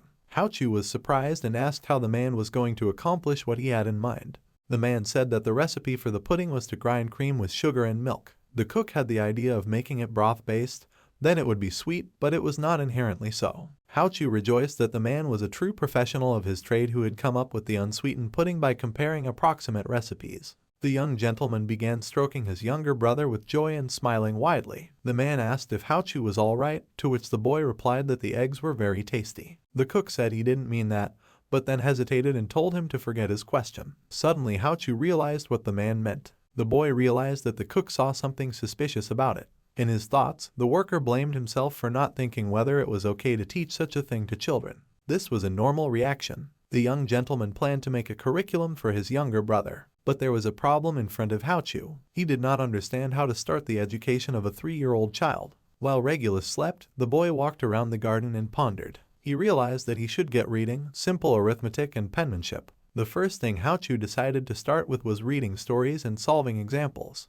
Only problem was that there were no picture books in this world. The boy wondered if there was anything similar that could replace them. The young gentleman turned to Miss Rottenmeier. The woman interrogated Haochu about whether he was looking for books for children. The boy confirmed the request and added that he needed something simple that even a child would understand. It was required for Regulus to learn to read and write. The woman reported that the common people in the country could not read, write, or count. Haochu was very surprised. Miss Rottenmeier explained that, of course, the inhabitants knew how to work in the marketplace and knew how to write or read their name, but unless one was a merchant or an aristocrat, one had no opportunity to learn anything. Haochu could not believe his ears. The woman added that there were some exceptions. As part of a church service or in the home of aristocrats, some children were still taught. The boy concluded that there were no such people in Kikinoi's family. The nanny confirmed his words. It was a truth Haochu would rather not know. For some reason, it was now that the boy's teacher's words were on his mind. Alexei Romanov had told him that most of the inhabitants of Kikonoi territory were farmers and that the second largest group were adventurers. There are monsters in the dungeons that drop valuable items and rare materials. Adventurers can get rich quickly, so most people aspire to become them. Kikonoi has high taxes, much higher than other places, so few people tend to come to this place. Some manage to make a good amount of money in the dungeon, and such immediately leave for other cities. The Adventurers Guild and money-gathering organizations are not very prosperous, so people leave these areas. Haochu was frightened that his family's territory was in such decline because of the low level of education leading to widespread labor shortages. The boy realized that he needed more information to understand what was happening to the area. The young gentleman realized that this was a terrible situation. He exhaled sadly. He told Nanny that he planned to get out of the mansion one day and see for himself how the citizens of his territory lived, but first he needed to set a curriculum for his younger brother. If things went well, his program could be used as a springboard to raise the level of education in Kikonoi land. This required that the father, who was involved in the development of the land, succeed, because if he succeeded, more money could be spent on education. Suddenly Haochu realized that they had deviated from the topic. He asked Miss Rottenmeier if there were really no suitable books for children. The woman confirmed what he said and added that most aristocrats preferred to hire tutors for their children before they went to kindergarten. In such cases, the teachers usually bring all the necessary textbooks. The young gentleman recalled that his tutor did not have any books. The nanny explained that the boy had been able to read and write even before Alexei Romanov took office. The teacher realized that for someone who could make his own embroidery patterns and use a ruler to cut fabric, teaching the very basics was a waste of time. Miss Rottenmeier explained that Alexei Romanov had chosen instead to pay attention to forming a magical nerve and knowledge of the structure of the world and the country. This was the kind of information the man had told her. Now everything was clear to the child. The realization came to Haochu as to why the teacher had told him that he was an interesting child. Everything fell into place. But the young master thought it was some kind of deception, for when memories from his past life began to gradually come back to him, the incomprehensible letters began to turn into Japanese. This is how Haochu learned to read. The boy mastered in one step what would have taken him several years, so he did not think it was fair, but at the same time he did not consider such an opportunity something scary. Haochu realized that one day he would still pay for such a fraud, but for now he shouldn't think about it. The boy dumped all his buttons and threads on the table, began to cut the cloth and cut it with scissors. There were no picture books in this world, but that didn't mean Haochu couldn't make them himself. Regulus happily held the cloth book in his hands, looking at the interesting details. The young gentleman was asked about the forgery. Alexei Romanov stated that before he knew it, the boy had already created such a thing. Haochu reported that he had fun sewing. The boy added that if he had had a sewing machine, he would have done it faster, for a child with his small fingers can do little things well. The teacher shared that he didn't think someone with a blue hand skill could create an entire textbook. Haochu explained that it was not so much a textbook as a desire to teach his 3-year-old brother the basics. Alexei Romanov advised the student not to be modest. The man recalled that Miss Rottenmeier had told him that the young gentleman was going to initiate educational reform in his territory by teaching his younger brother. The teacher admitted that he was impressed by how much the boy had begun to care for the people of his territory at such an early age. Haochu awkwardly replied that he was merely making a hopeful suggestion that the decline of Kikonoi that Alexei Romanov spoke of might be due to a lack of educated human resources. The boy admitted that if the problem had been related to the land itself or to the culture of the population, he would have come to a loss. However, the young gentleman thought that they could solve the problem by educating the population to avoid further population decline. Alexei Romanov reflected. The man surmised that Haochu wanted to solve the human resource problem long before he became lord of these lands. The boy admitted that he had not yet thought about it. He said he was not likely to have the strength for it. But as for his home, Haochu wished to put his younger brother's education in order. The young lord was well aware that he was the heir to the Kikonoi family, but everything he did was aimed at preventing his death by the sword Regulus would point at him in the future. Haochu stated that if things go well with the child, why not use this as a springboard for preschool reform? He added that he did not rule out such an option. Alexei Romanov was a little puzzled, for he did not understand where the money for this should come from, which is not much now. The boy replied that he was counting on his father, who would soon earn enough money. The teacher called the young gentleman naive and explained that even if the earl became rich, he was unlikely to agree to spend resources on a seemingly useless reform. Haochu was confused and said that there was a chance that when Regulus grew older he could implant in his father's head the importance of education reform. The teacher laughed and said that it was wishful thinking. The boy was a little angry at this reaction from the man. The young gentleman looked at the child who was playing with his homemade book. It will be difficult for this boy to grow up to be an example for aristocrats. Soon, as usual, there was a meeting with the goddess. The girl reported that she had brought what the boy had said. It was kigami paper. Many beautiful square sheets attracted the children's attention. They were amazingly beautiful. The paper sparkled and glittered, which was what Haochu liked. Momoka reported that she had to ask Igor to get these papers. Suddenly Haochu realized that the man the princess was talking about was the sky god and ruled over wind, technology and medicine. The boy was shocked. He still had no way of realizing that the paper was the handiwork of the god of technology himself. Momoka asked the young gentleman how he knew the man. Haochu confusedly replied that he had not seen the god in person, but his teacher had told him about him. The princess said a word quickly to the boy, but he was confused, for he did not understand at all what the girl meant. This enraged the goddess and she menacingly asked why she constantly had to shout at the boy. Momoka reminded Haochu that he had promised to make her something beautiful if she got some beautiful paper, but the boy remembered perfectly well that he had said no such thing.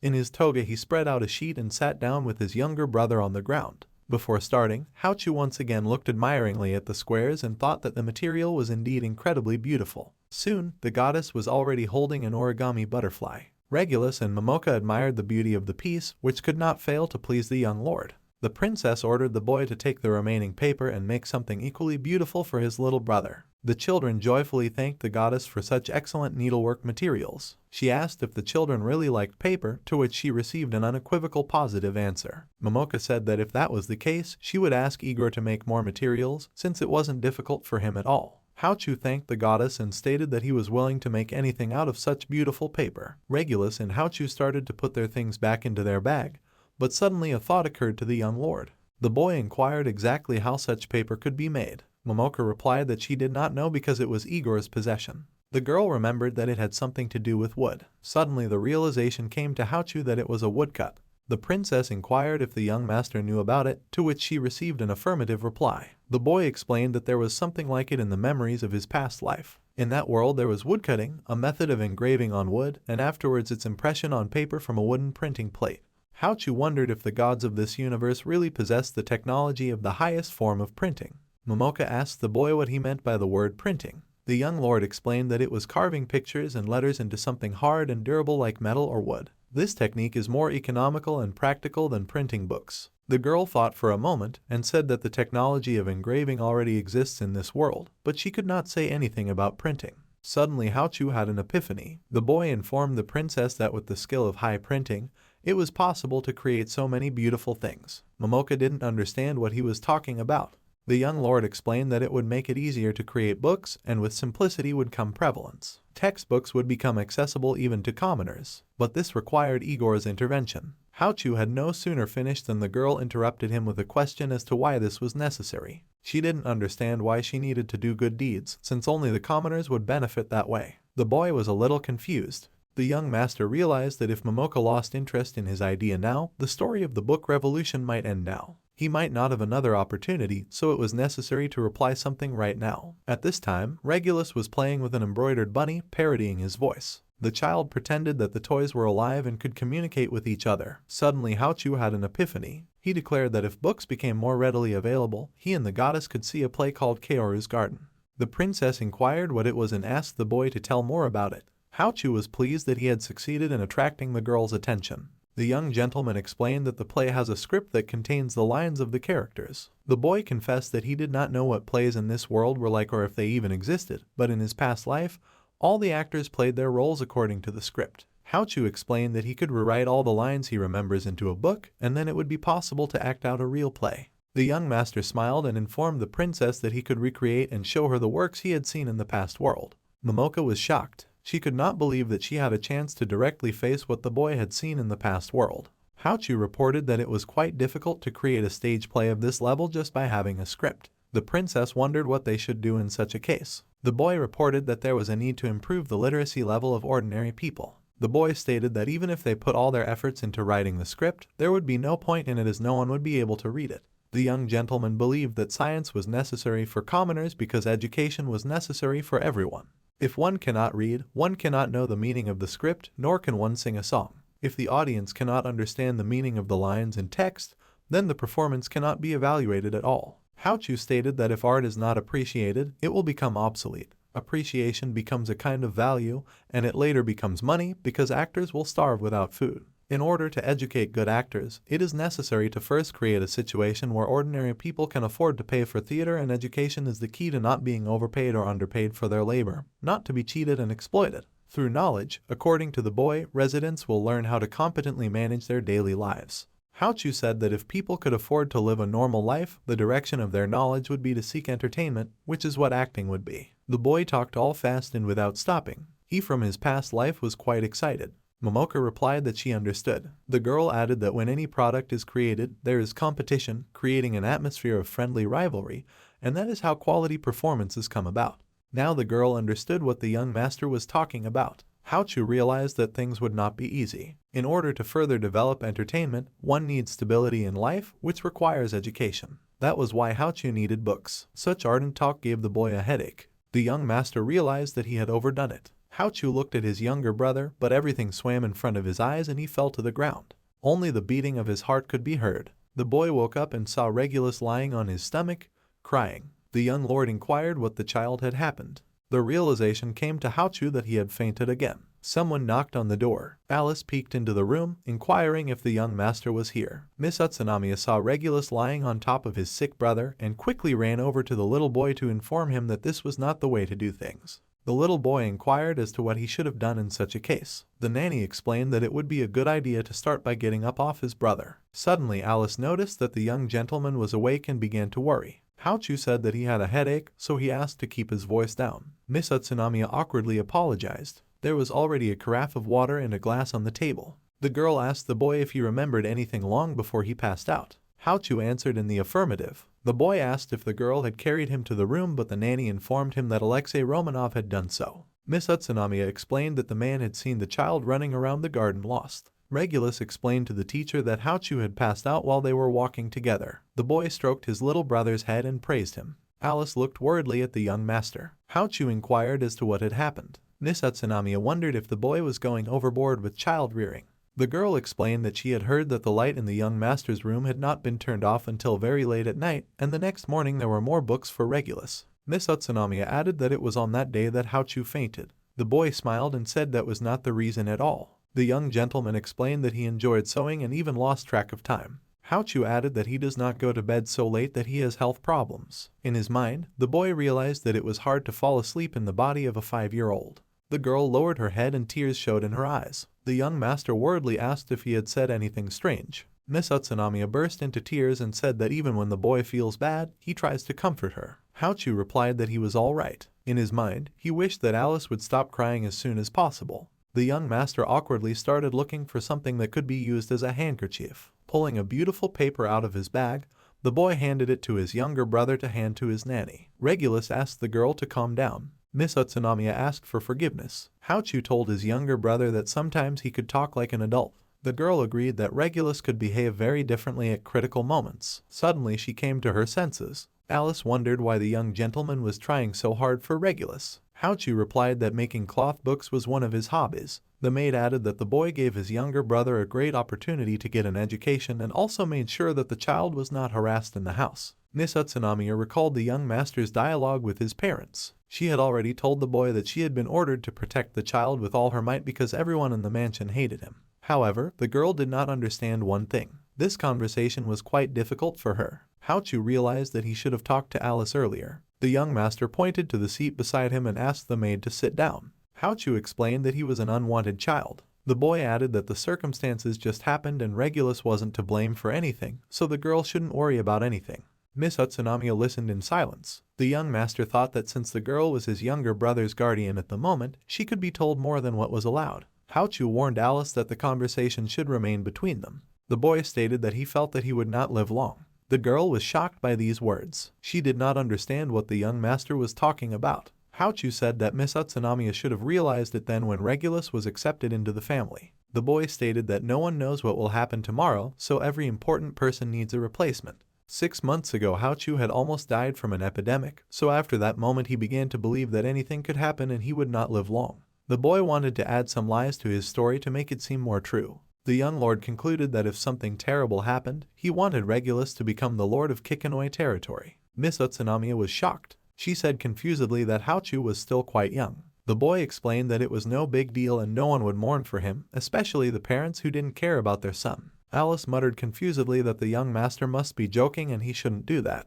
Haochu, hugging his brother, declared that it was the plain truth. The boy remembered that when he almost died, the only people at his bedside were not his parents but the servants working in the mansion. The young master said Regulus was different. His father had traveled to a place he hated with all his heart to find a good teacher for his son. For the sake of protecting the little boy, the man sacrifices his pride by bowing to the countess who ruined his life. Haochu explained that this is why he feels that most people would be better off if Regulus became the next lord. The boy remembered that this is called the principle of happiness for the greatest number of people. Miss Utsunamiya was a little confused. She stated that Haochu could live a happy life after handing over the furrows of rule to his younger brother. The boy confessed that he would like to make a living at sewing or a similar craft, although he realized in his mind that such a thing would not happen.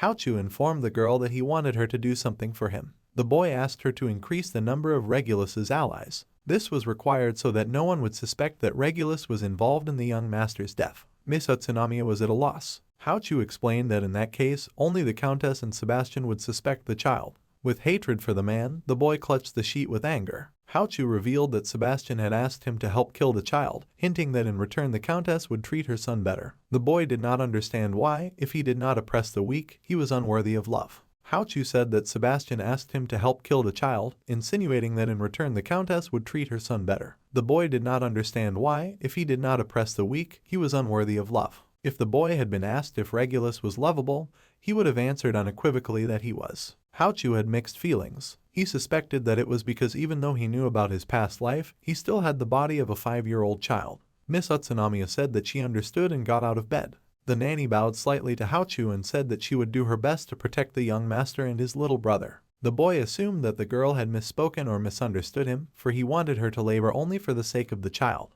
Miss Utsunamiya confidently stated that fulfilling Haochu's wishes was also in Regulus' best interest. She promised that she would do her best for the baby and the boy who is his right hand. To Haochu it seemed a little too much. The boy realized that he was now worried. Alice asked the young master to continue to be friends with her younger brother so that she could more easily protect them both. Miss Utsunamiya added that she wished Haochu would not tell anyone else that he did not have long to live, for it was not true at all. The nanny spoke with confidence in her voice the famous phrase that if one gives up, the game will be worse for everyone. The young gentleman marveled. The girl had just said a phrase popular in his past life. Miss Utsunamiya reminded the boy that he had expressed himself rudely when he spoke of Sebastian. She added that she didn't know the young gentleman had such a temper, and with that he must have gone into her. Nanny said that she was going to go and tell everyone in the house that Haochu was already awake. The door slammed and only Regulus and his older brother were left in the room.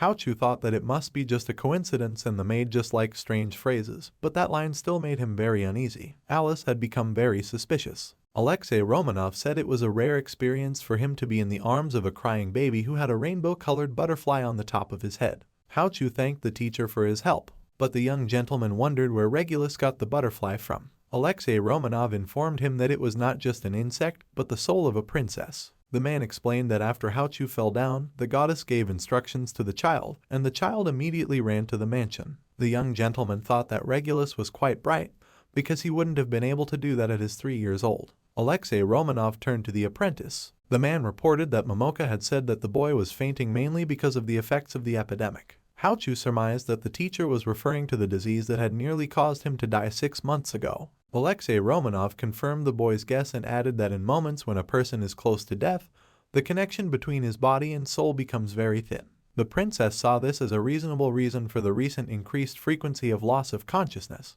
The teacher said that they needed to make a detailed examination of the young master's body so the boy would rest for the next week. Haochu did not expect to hear these words. He inquired whether the princess was really willing to give up his songs for such a long period of time. Alexei Romanov laughed and said that the goddess had a lot of things to deal with during this time, so the boy shouldn't worry. The teacher added that at that time the princess sang a lullaby to the baby and told him to do magic and also wave a stick. Haochu did not understand what the teacher meant, and the man explained to him that he was talking about fencing lessons. The young master wondered why his younger brother needed such instruction. Alexei Romanov suddenly jabbed his finger into his pupil's forehead. He said that in the girl's opinion, Regulus had excellent talent. Besides, the child was not frightened by the naked divinity of the princess. Haochu asked what these words meant. Alexei Romanov explained that it was a force called the pressure of the gods. It appears that Momoka has the power to create an atmosphere whose mere presence makes a person want to kneel. The teacher confessed that he holds himself in check for understandable reasons, for his power is not comparable to any other person in the kingdom, but ordinary people are unable to resist it. This time, Momoka herself created an offshoot of herself to guide the baby and protect the unconscious Haochu. Alexei Romanov was sure that, if only for a moment, Regulus felt the full impact of the naked divine force. The man complimented that instead of being frightened, the child listened carefully to the princess's instructions and did what she told him to do. The girl said that she felt the spirit of a hero with a big heart. Haochu was more than a little surprised. He was very happy at the realization that Regulus was a genius. The young master was delighted that his boy was amazing.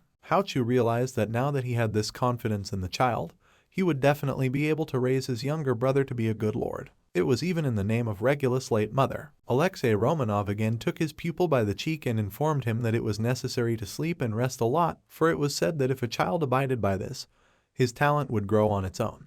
Haochu surmised that if Regulus heard the beautiful singing of the goddess, he would be able to fall asleep faster to his lullabies, but Alexei Romanov told the boy not to exaggerate. The man turned to his apprentice. He said that maybe the young master didn't notice it because he saw the princess every day, but gods don't usually appear to people. The teacher informed the boy that the girl could let other singers perform her favorite pieces from the other world, but instead Momoka prefers it to be Haochu who sings them. Moreover, the princess even gives instructions. Alexei Romanov explained that the point is that the young lord also has talent. The boy realized that the fact was that only he knew the songs from his past world, but it was impossible to tell the teacher. The man explained that there were a bunch of stories about God directly instructing people or handing them any objects, but even so, the person who earned such attention from the higher powers was one of the geniuses who appeared once every few hundred years. Alexei Romanov was convinced that Haochu was the genius. The young gentleman realized that he should have told the truth long ago, but now he had to pay the price. The boy was ashamed that he had treated other people's intellectual property as his own. The man assumed that Haochu was a skeptic, for children his age immediately go into a blush when they are praised so openly. The boy was a little confused. He said that he had never heard others sing, so he was not sure if he was good at it. Alexei Romanov suddenly realized that these words were true, for the young gentleman had never left his family's mansion. The man reported that in that case, it was no wonder Haochu himself did not know how amazing his skills were. The young gentleman asked the teacher how the man knew that he was a good singer, since the mentor had never heard the pieces performed by the student. Alexei Romanov admitted that at the moment when the princess's attention to Haochu seemed suspicious to him and he was nearby, the man was able to listen to the singing and he liked it.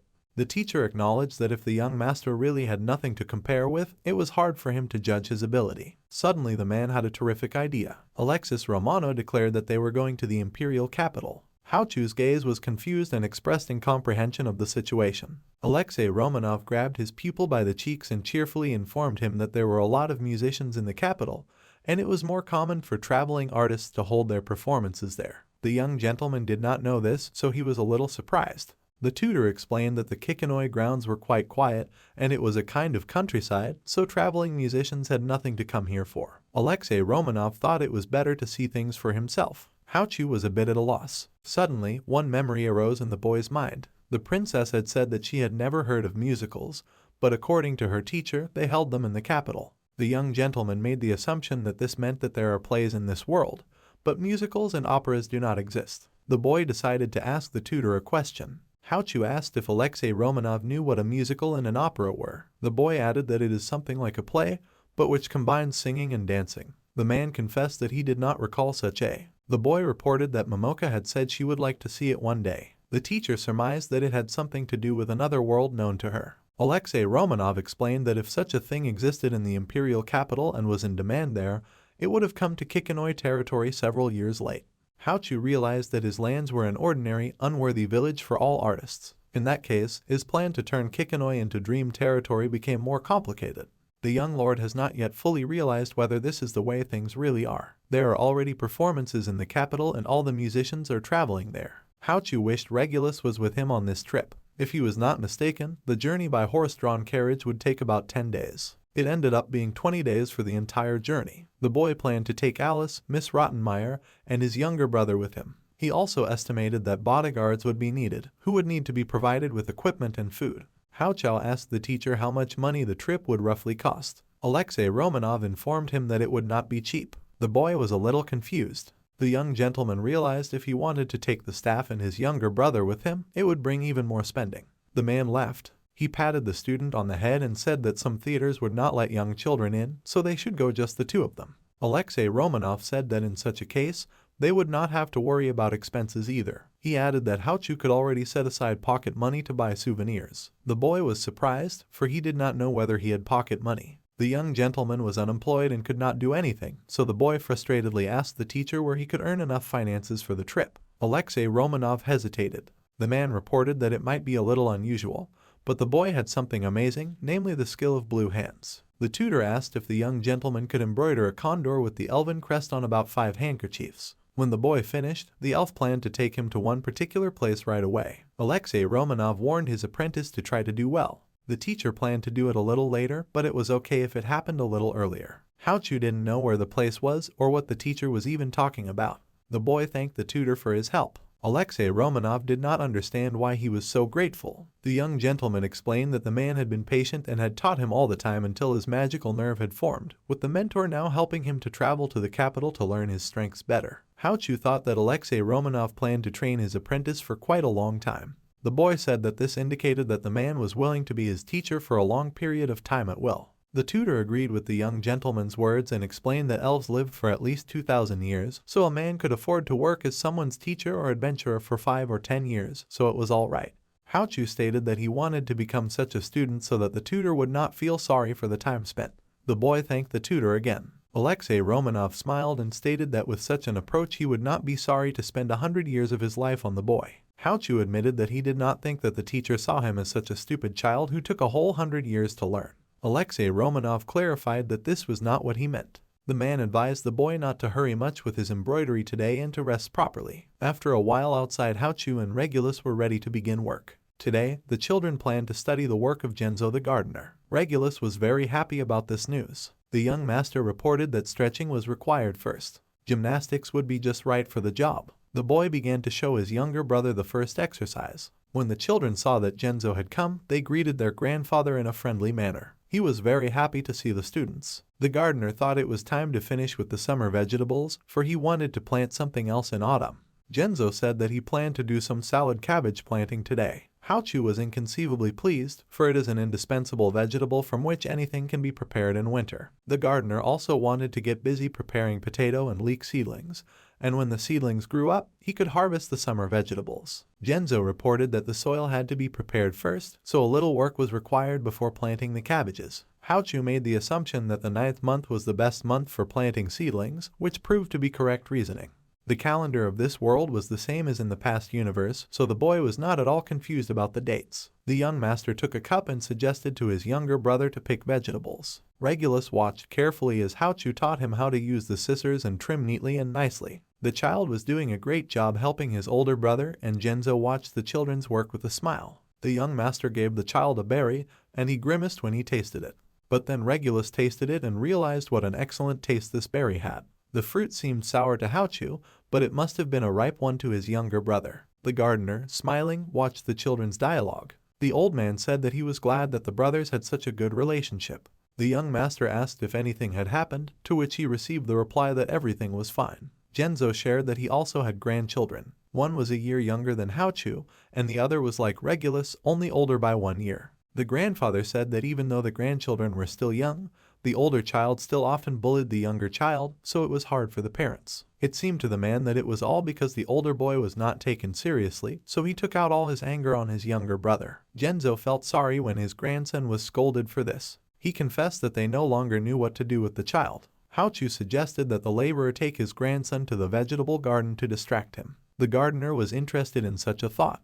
The young master said that perhaps Regulus would find a friend in this boy. Genzo thanked Haochu for such advice. It was obvious how much the grandfather loved and cherished his grandchildren. The young master held out a bowl of vegetables and offered the gardener a treat for his boys. Genzo asked if the young master was really sure of his decision, for the vegetables that grow in this area are the same as at home in terms of variety and fertilizer, yet they grow better in this place and have a different flavor. Haochu was surprised, for he thought it was all because of the soil. Grandpa confessed that he thought it would be all right, so he used this bud to grow cabbage seedlings. Genzo apologized to the young master for not asking permission. Haochu said that it was no big deal and he was grateful to his grandfather for deciding to plant this vegetable. Now that everything was ready, the vegetables and berries could be taken to the kitchen. Haochu planned to ask for a plate of raspberries for Regulus to nibble on. Suddenly the boy noticed the child grabbing a stick. Regulus was waving his find around happily. The young lord looked at it and thought it was not worth disturbing his little brother. Haochu said his thoughts aloud that this was the key to discovering the swordsmanship talent that Regulus possessed. The old man heard this and asked the young master about this occupation.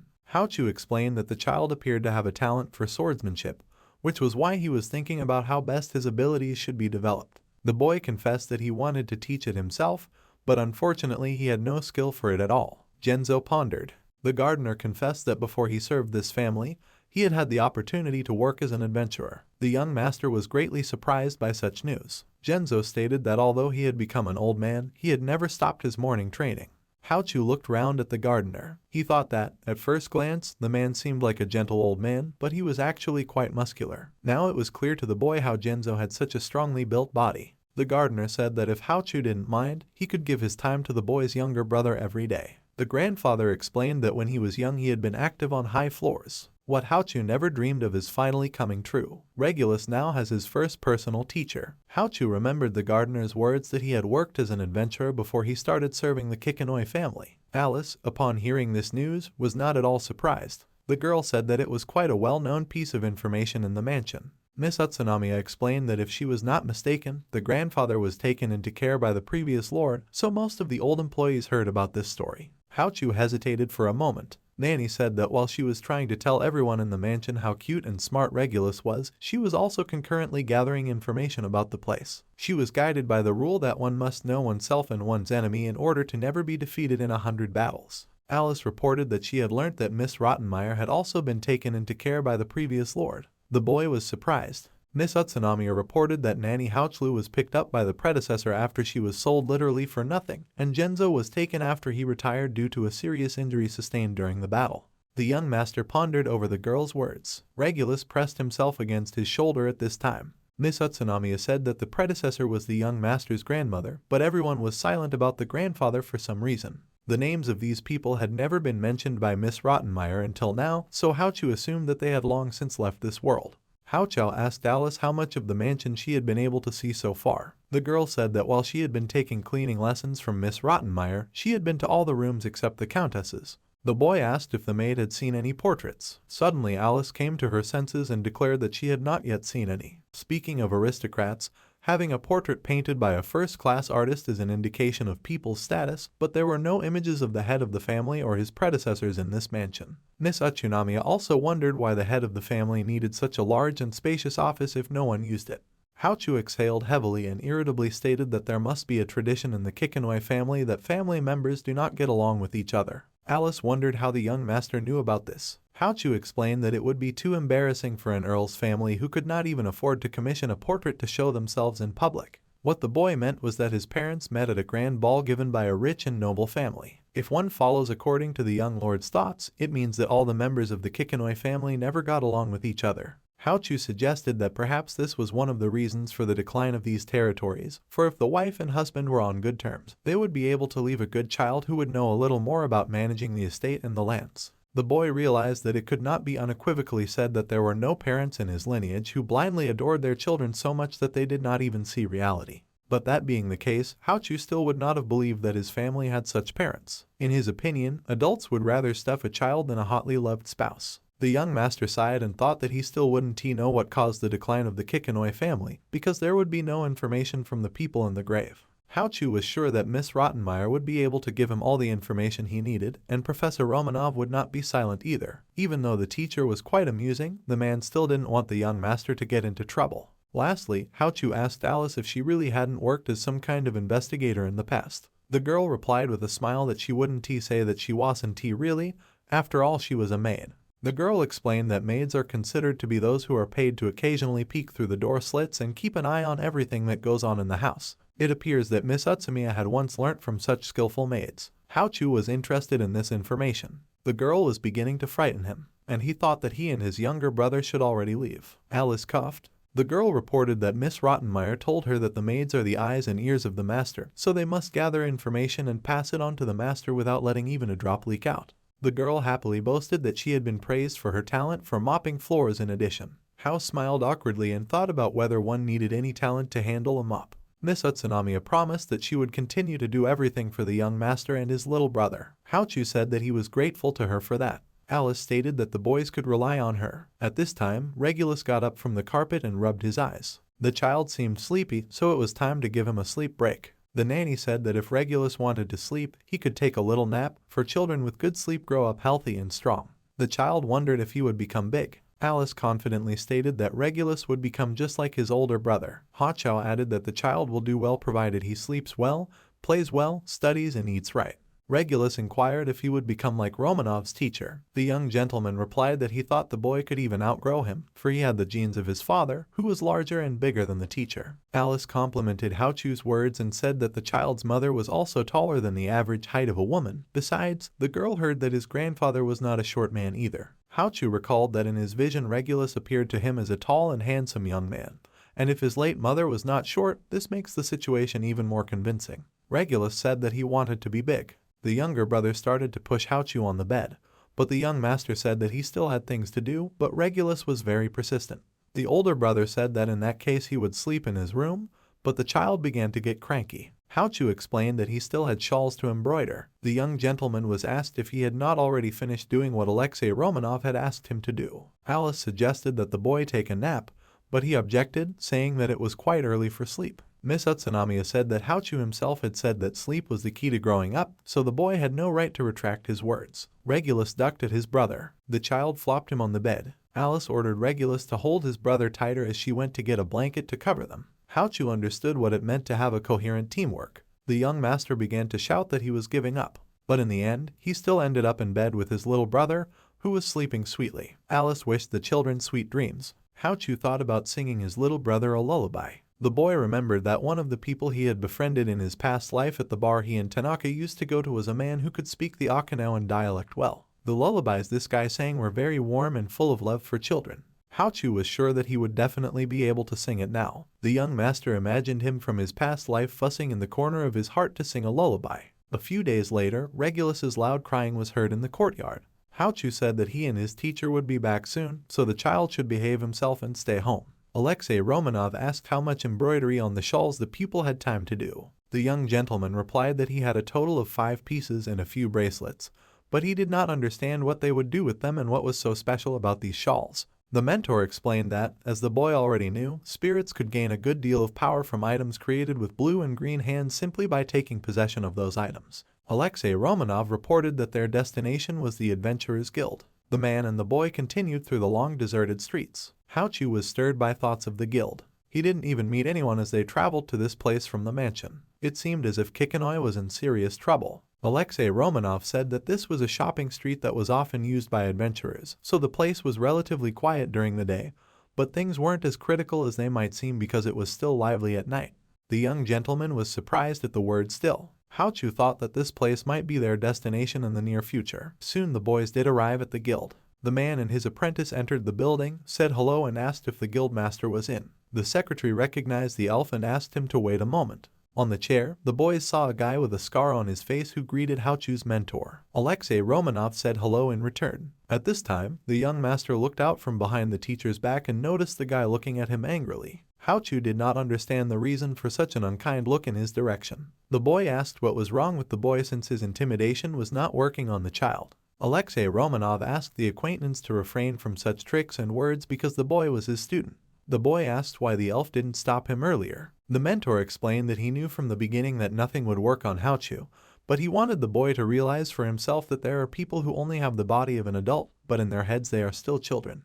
Haochu realized that the boy wanted to do something to him, but he didn't notice. The guild visitor said that Alexei Romanov was too harsh in his words. The boy stated to Haochu that perhaps his teacher was an even worse person than him, although one couldn't tell that from the elf's cute face. The boy did not like the stranger's unpleasant smile. Alexei Romanov stated that this was not true and he treated his student well. Haochu confirmed the words of the mentor. The boy did not believe the words of the boys. The teacher again took the boy's cheeks and praised him. The lad informed that his name was Dominic Laurent and he was the guild master. He explained for Haochu that he and the teacher knew each other a little. Alexei Romanov said that he remembered back in the days when Dominic was just a young boy in the slums of the empire's capital some 40 years ago. Haochu inquired why the boy was not in the imperial city now. Dominic awkwardly replied that he had messed up and had been kicked out of there. The boy thought of the nearby lands as an exile colony. Dominic inquired what was wrong. Alexei Romanov said it was time for Haochu to introduce himself in return. Mentor said that the boy was the Count of Kikanoi territory. Dominic was confused. The boy apologized for using intimidation on the child and said he was glad it had not worked. Haochu wondered what it was. Alexei Romanov explained that it is a skill that helps to defeat opponents by instilling fear in them. This skill is mostly found in high-level adventurers. The young gentleman admitted that now he understood everything, but before that he did not understand why Dominic was staring at him with such a strange look. The lad reported that he had tried to scare Haochu, but the latter had only frowned slightly. The teacher surmised that the kid probably had the skill of resisting mental attacks. The young master was surprised that such a thing existed. Alexei Romanov explained that the status board they were used to seeing was rather simplistic. The only way to see things more accurately is to acquire appraisal skills or ask an adventurer guild appraiser to help. It could also be done with a special tool in the temple, so the mentor didn't know Haochu's exact status. Alexei Romanov said that he wanted to tell the guild master something, so he came to this place. The man laid out the handkerchiefs embroidered by the child on the table. The mentor explained that it was a handkerchief with an embroidered elven pattern that enhanced magical power. 4 combs could double the effectiveness of the enhancement.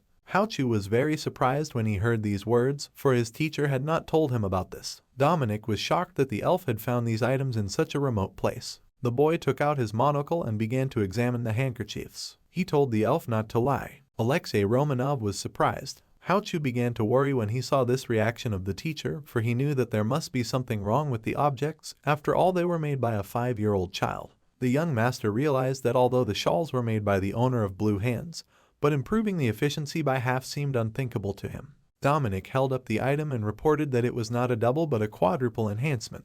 The guild master said that he shouldn't lie to him and downplay the importance of these things. Mentor and apprentice were shocked. Dominic said he was speaking in all seriousness. The lad explained that if you applied the pattern of an elven crest to cheap cloth and used inexpensive threads, the effect would quadruple. Dominic wondered what kind of skilled craftsman had done it. Alexei Romanov and Haochu were at a loss for words. The teacher asked the boy if he had pulled something again without warning him. The young master confusedly replied that this time he really had nothing to do. Alexei Romanov stated that Haochu had made these handkerchiefs. The guild master, of course, didn't believe the man, so he said that he shouldn't joke with him. The elf asked what was wrong with the guy's face and why he didn't believe him. The master said he had proof. Alexei Romanov asked the student to show his skills, but suddenly they saw something that shocked everyone. One of the special skills was the transcendent technique, and Igor's god blessing appeared. Haochu was surprised that he had a new status during this time. The elf showed the table to the guild master and said that this was the first time he himself had seen such skills. Alexei Romanov grabbed his apprentice by the cheeks and furiously asked what the boy had done. Haochu began to make excuses, saying that he knew nothing. The young master did not understand what the status transcendent technique meant. It turns out that it is an additional skill to the green and blue hands. This ability, which develops mainly the use of the hands, is believed to be possessed by a few skilled people who are proudly called masters. Igor's blessing literally signified Igor's state of divine protection, controlling technology. Haochu said that apart from transcendent skills, he could not think of any divine protection at all. He sat and embroidered a new pattern. Dominic inquired how the boy had come to have this status then. The young gentleman replied that he did not know. Alexei Romanov said that nothing could be changed anymore. He handed the item to the guild master and said that it was the pattern of the elven crest as claimed. The boy took another look at the pattern through his monocle. Dominic couldn't believe that this item gave such a significant improvement. The teacher reported that they had proved that it was the boy who had embroidered the articles, but the lad persisted in his denial, saying that he would believe only when Haochu made the shawl in front of him. The young gentleman turned confusedly to his tutor. The boy inquired why they had come to this place in the first place. Alexei Romanov reminded the child that he had already told him that in this place they could sell the shawls they had made. Haochu was surprised, because the guild sold adventure goods and handkerchiefs did not fit under that category. Dominic said that he was giving 2 gold coins for the goods. Alexei Romanov quickly agreed to the offer. The transaction took place surprisingly quickly. Dominic explained that he was sure the items would sell quickly, so he bought them. Haochu was surprised. The guild master explained that if an adventurer was attacked by someone, such as an elf, the person would only be half wounded, although an elf could kill a hero with a single blow. Dominic inquired whether Haochu considered this thing a good commodity. The young gentleman agreed and added that he couldn't say how strong the teacher was, but he was sure that Alexei Romanov was amazing. The tutor laughed, taking these words for flattery. Dominic explained to the boy that his magical strength and resistance to magic were determined by his magical nerves, which were innate and could not be trained. The boy added that the teacher had these nerves located all over his body, so even if a normal person used his advanced magic with all his might, it wouldn't even come close to the elf's simple magic. Dominic said that it's called the gulf between levels. Alexei Romanov was very happy to be praised. The guildmaster suggested that the fireball was a thing he could produce in the naked form. Dominic said that if he picked up a Haochu handkerchief, he could then produce 4 times as many magic balls. The boy now realized that the item was a versatile and indispensable item capable of quadrupling the effectiveness of magic. Alexei Romanov took the cheeks of the pupil and asked if everything was clear to him, to which he received a positive answer. Haochu realized that these handkerchiefs would sell well, but the price of 2 gold coins seemed too much for him, for this money would be enough for one man to live for a month. Dominic told him that the weapons and armor that usually received such enhancement could only be made by skilled craftsmen using special materials and skills. The guildmaster said that this is the reason why the cost of shawls is much higher, and 2 gold coins are not enough to buy them. But that is in the case of good materials used in making them, and these things are made of cheap cloth, so 2 coins are enough. Haochu said that he thought that even 2 gold coins were an awful lot for such cheap materials. He asked if the guy meant magical threads or materials when he talked about special materials. The guildmaster replied that the boy's assumption was correct. He added that monster skin and bones were in high demand in the market, which was why they were sold for expensive. They are mined exclusively by adventurers, so collecting them involves risk. Dominic concluded that this is how the economy works. Haochu thought about what would happen if ordinary cloth and thread were used in such an economy, and the materials made from them were as efficient as those made from gold. It occurred to the young gentleman that if a similar pattern were embroidered on a shirt or something similar, the stuff could be worn under armor, which is a well-marketable idea. But Haochu realized that production based on his skills alone was going nowhere. Alexei Romanov reminded the boy that he was able to earn money for his pocket money because of it. But the young gentleman wanted a separate industry that could revitalize an entire region, not a small home-based production. Haochu wanted to increase the literacy rate of the people of his territory, in particular to educate the broad strata of society who were simple peasants. But this required money and the industries through which it would be earned. Dominic did not understand why the boys would want to pursue education. Haochu explained that he had a younger brother. When Regulus grows up and begins to dispose of the people in his land, there will be those whom he will take under him, but will there be those who can read and write to carry out orders and instructions properly? Such a train of thought seemed logical to the guildmaster. Haochu realized that it would not be easy. It would be almost impossible to do it alone, so he needed friends who were willing to help manage the territory with their skills. Haochu added that his plan was not only to help his younger brother, but also to improve the living conditions of all those living in Kikinoi territory. Otherwise, there would in no way be enough resources that could develop the land to unprecedented heights. The young master realized this then when he was making the picture book. He knew that it would be hard for a child to grow up healthy and sociable without peers, but the boy could not allow the fact that Regulus was socializing with the uneducated children of peasants. Haochu stated that given the dangers of disease, he would favor teaching prevention over cure, but in any case, if someone was playing with sick children already, they would still get infected by them. Therefore, Haochu saw no point in teaching prevention to any one person rather than to whole masses. Now Alexei Romanov understood why the young gentleman wanted to educate people. The boy added that if the parents got infected, the disease would spread even more, but if medicine was developed, they could go to a doctor and be cured of everything, so that the infection would not spread to the children. Haochu explained that in this way he wants to prevent the negative chain and transform it into a positive chain. In his opinion, children who are taught by their parents to avoid disease will grow up and teach their young children to do the same. This will be passed down from generation to generation, reaching grandchildren and great-grandchildren.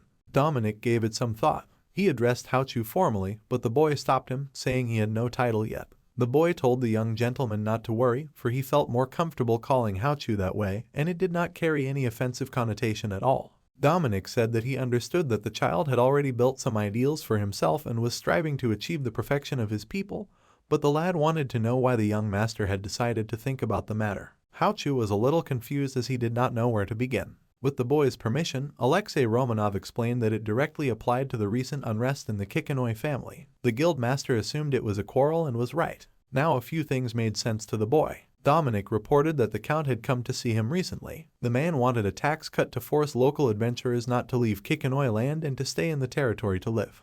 Haochu's father checked the ledger of the funds going to the capital and discovered a strange movement of money. As it turned out, the steward had either messed up with something or deliberately fudged things, so the count sent him away. Dominic said that the man had put a personal man in charge after all this, saying that the man should be able to handle the problems left by the previous manager perfectly. It was clear that Haochu's father wanted to cash in on local development. The boy was angry and did not fully understand whether such machinations by Dad were a brilliant move. The guildmaster suspected something wrong, so he yelled at the count so hard that he turned white.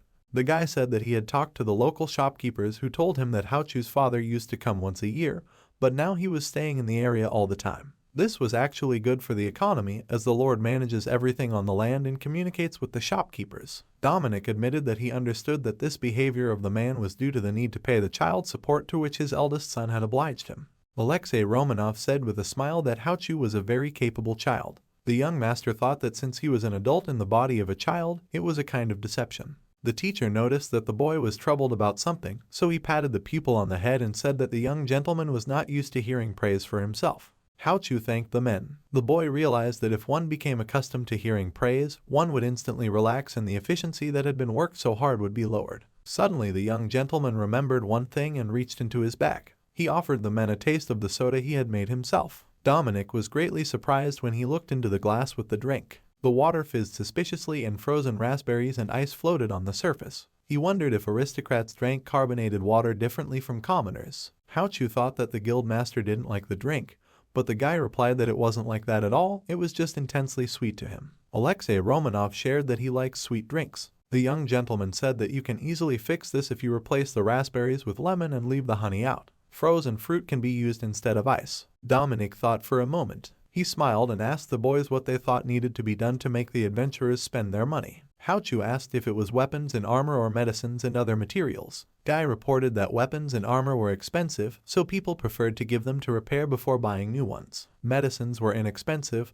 and there was usually always someone in the group with healing magic. Dominic said he meant food and shelter. He explained that if the goal was to get more money from the adventurers, one should open a restaurant or an inn. Guy added that it is not enough to just increase the number of places or meals, you have to create some kind of outlet that is totally unique so that customers will not stop paying for it.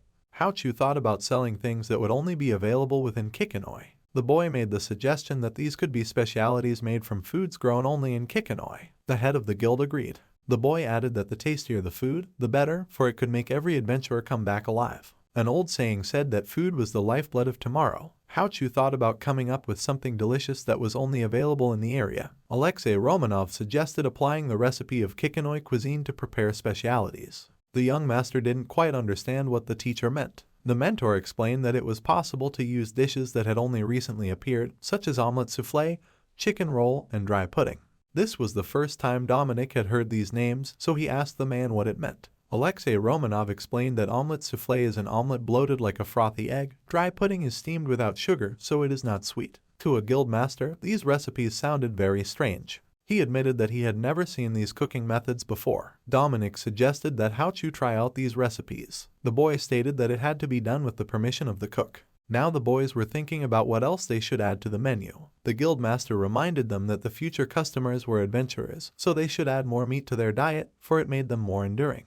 Haochu pondered the boy's thought. The condiments in this world were identical to those in the past universe, but the boy had not seen curry powder, mayonnaise, Worcestershire sauce, and ketchup anywhere. The meat in this place was almost the same, too. Pork and beef were rarely cooked. Instead, the meat of orcs, rock birds, minotaurs, dragons, and wyverns was used. Suddenly a thought occurred to the young lord. He wondered what the men thought about cutlets. Alexei Romanov and Dominic looked at the boy in surprise. Haochu realized that this world had not yet thought of cooking this dish. He began to try to explain to the boys what cutlets were. The boy explained that it is meat that is wrapped in bread and fried in oil. The guildmaster asked if it was tasty, to which he received a favorable answer from the child. Alexei Romanov offered to make this dish. Haochu was a little confused. Going into the inn, the boys met the cook and told him everything. The guy looked at the 5-year-old Haochu with disbelief and said that he was only agreeing to everything because he was indebted to the guildmaster. He once again wondered if the kitchen would be burnt down by the child. When the boy picked up the knife, the cook began to caution him, saying that one could easily cut his fingers. The young gentleman proceeded to cut strips of meat. He quickly handled everything and salted the pieces. Haochu beat an egg into a bowl and added flour to it. He was worried that it would turn out badly, for he had the fingers of a 5-year-old child. When it came time for frying, the cook took the lead, for he was afraid the child would burn his kitchen. The last stage of cooking began. Haochu explained that the meat should first be fried over low heat at a low temperature. As soon as the batter turns light golden brown, you must place it in a pan so that all the oil drains out.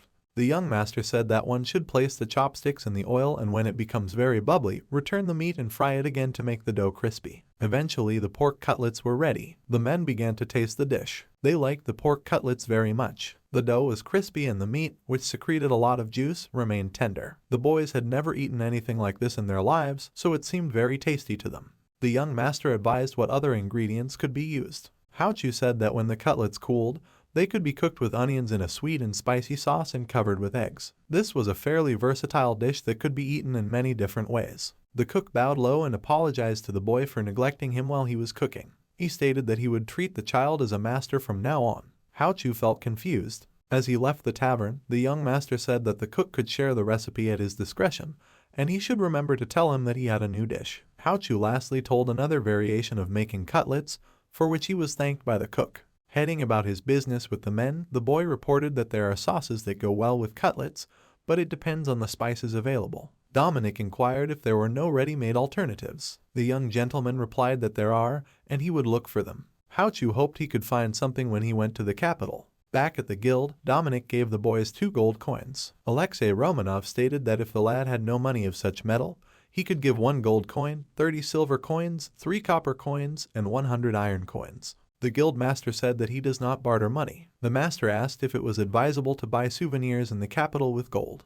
Dominic asked the young gentleman if he was going to the imperial city. The boy confirmed these words and added that he had come to the guild to earn some money for pocket money. The boy handed the child a pouch of money. Haochu noticed that it contained too many coins. Dominic thanked the child for the prescription and explained that he had given a little more money as a token of his appreciation. He asked the boy to buy some spices and sauces if he had a couple of extra minutes. The sack in Haochu's crayfish was heavy indeed. Soon the child and the teacher reached their mansion. They were greeted on the doorstep by Miss Rottenmeier and Miss Utsunomiya. The girls were delighted to see the returned.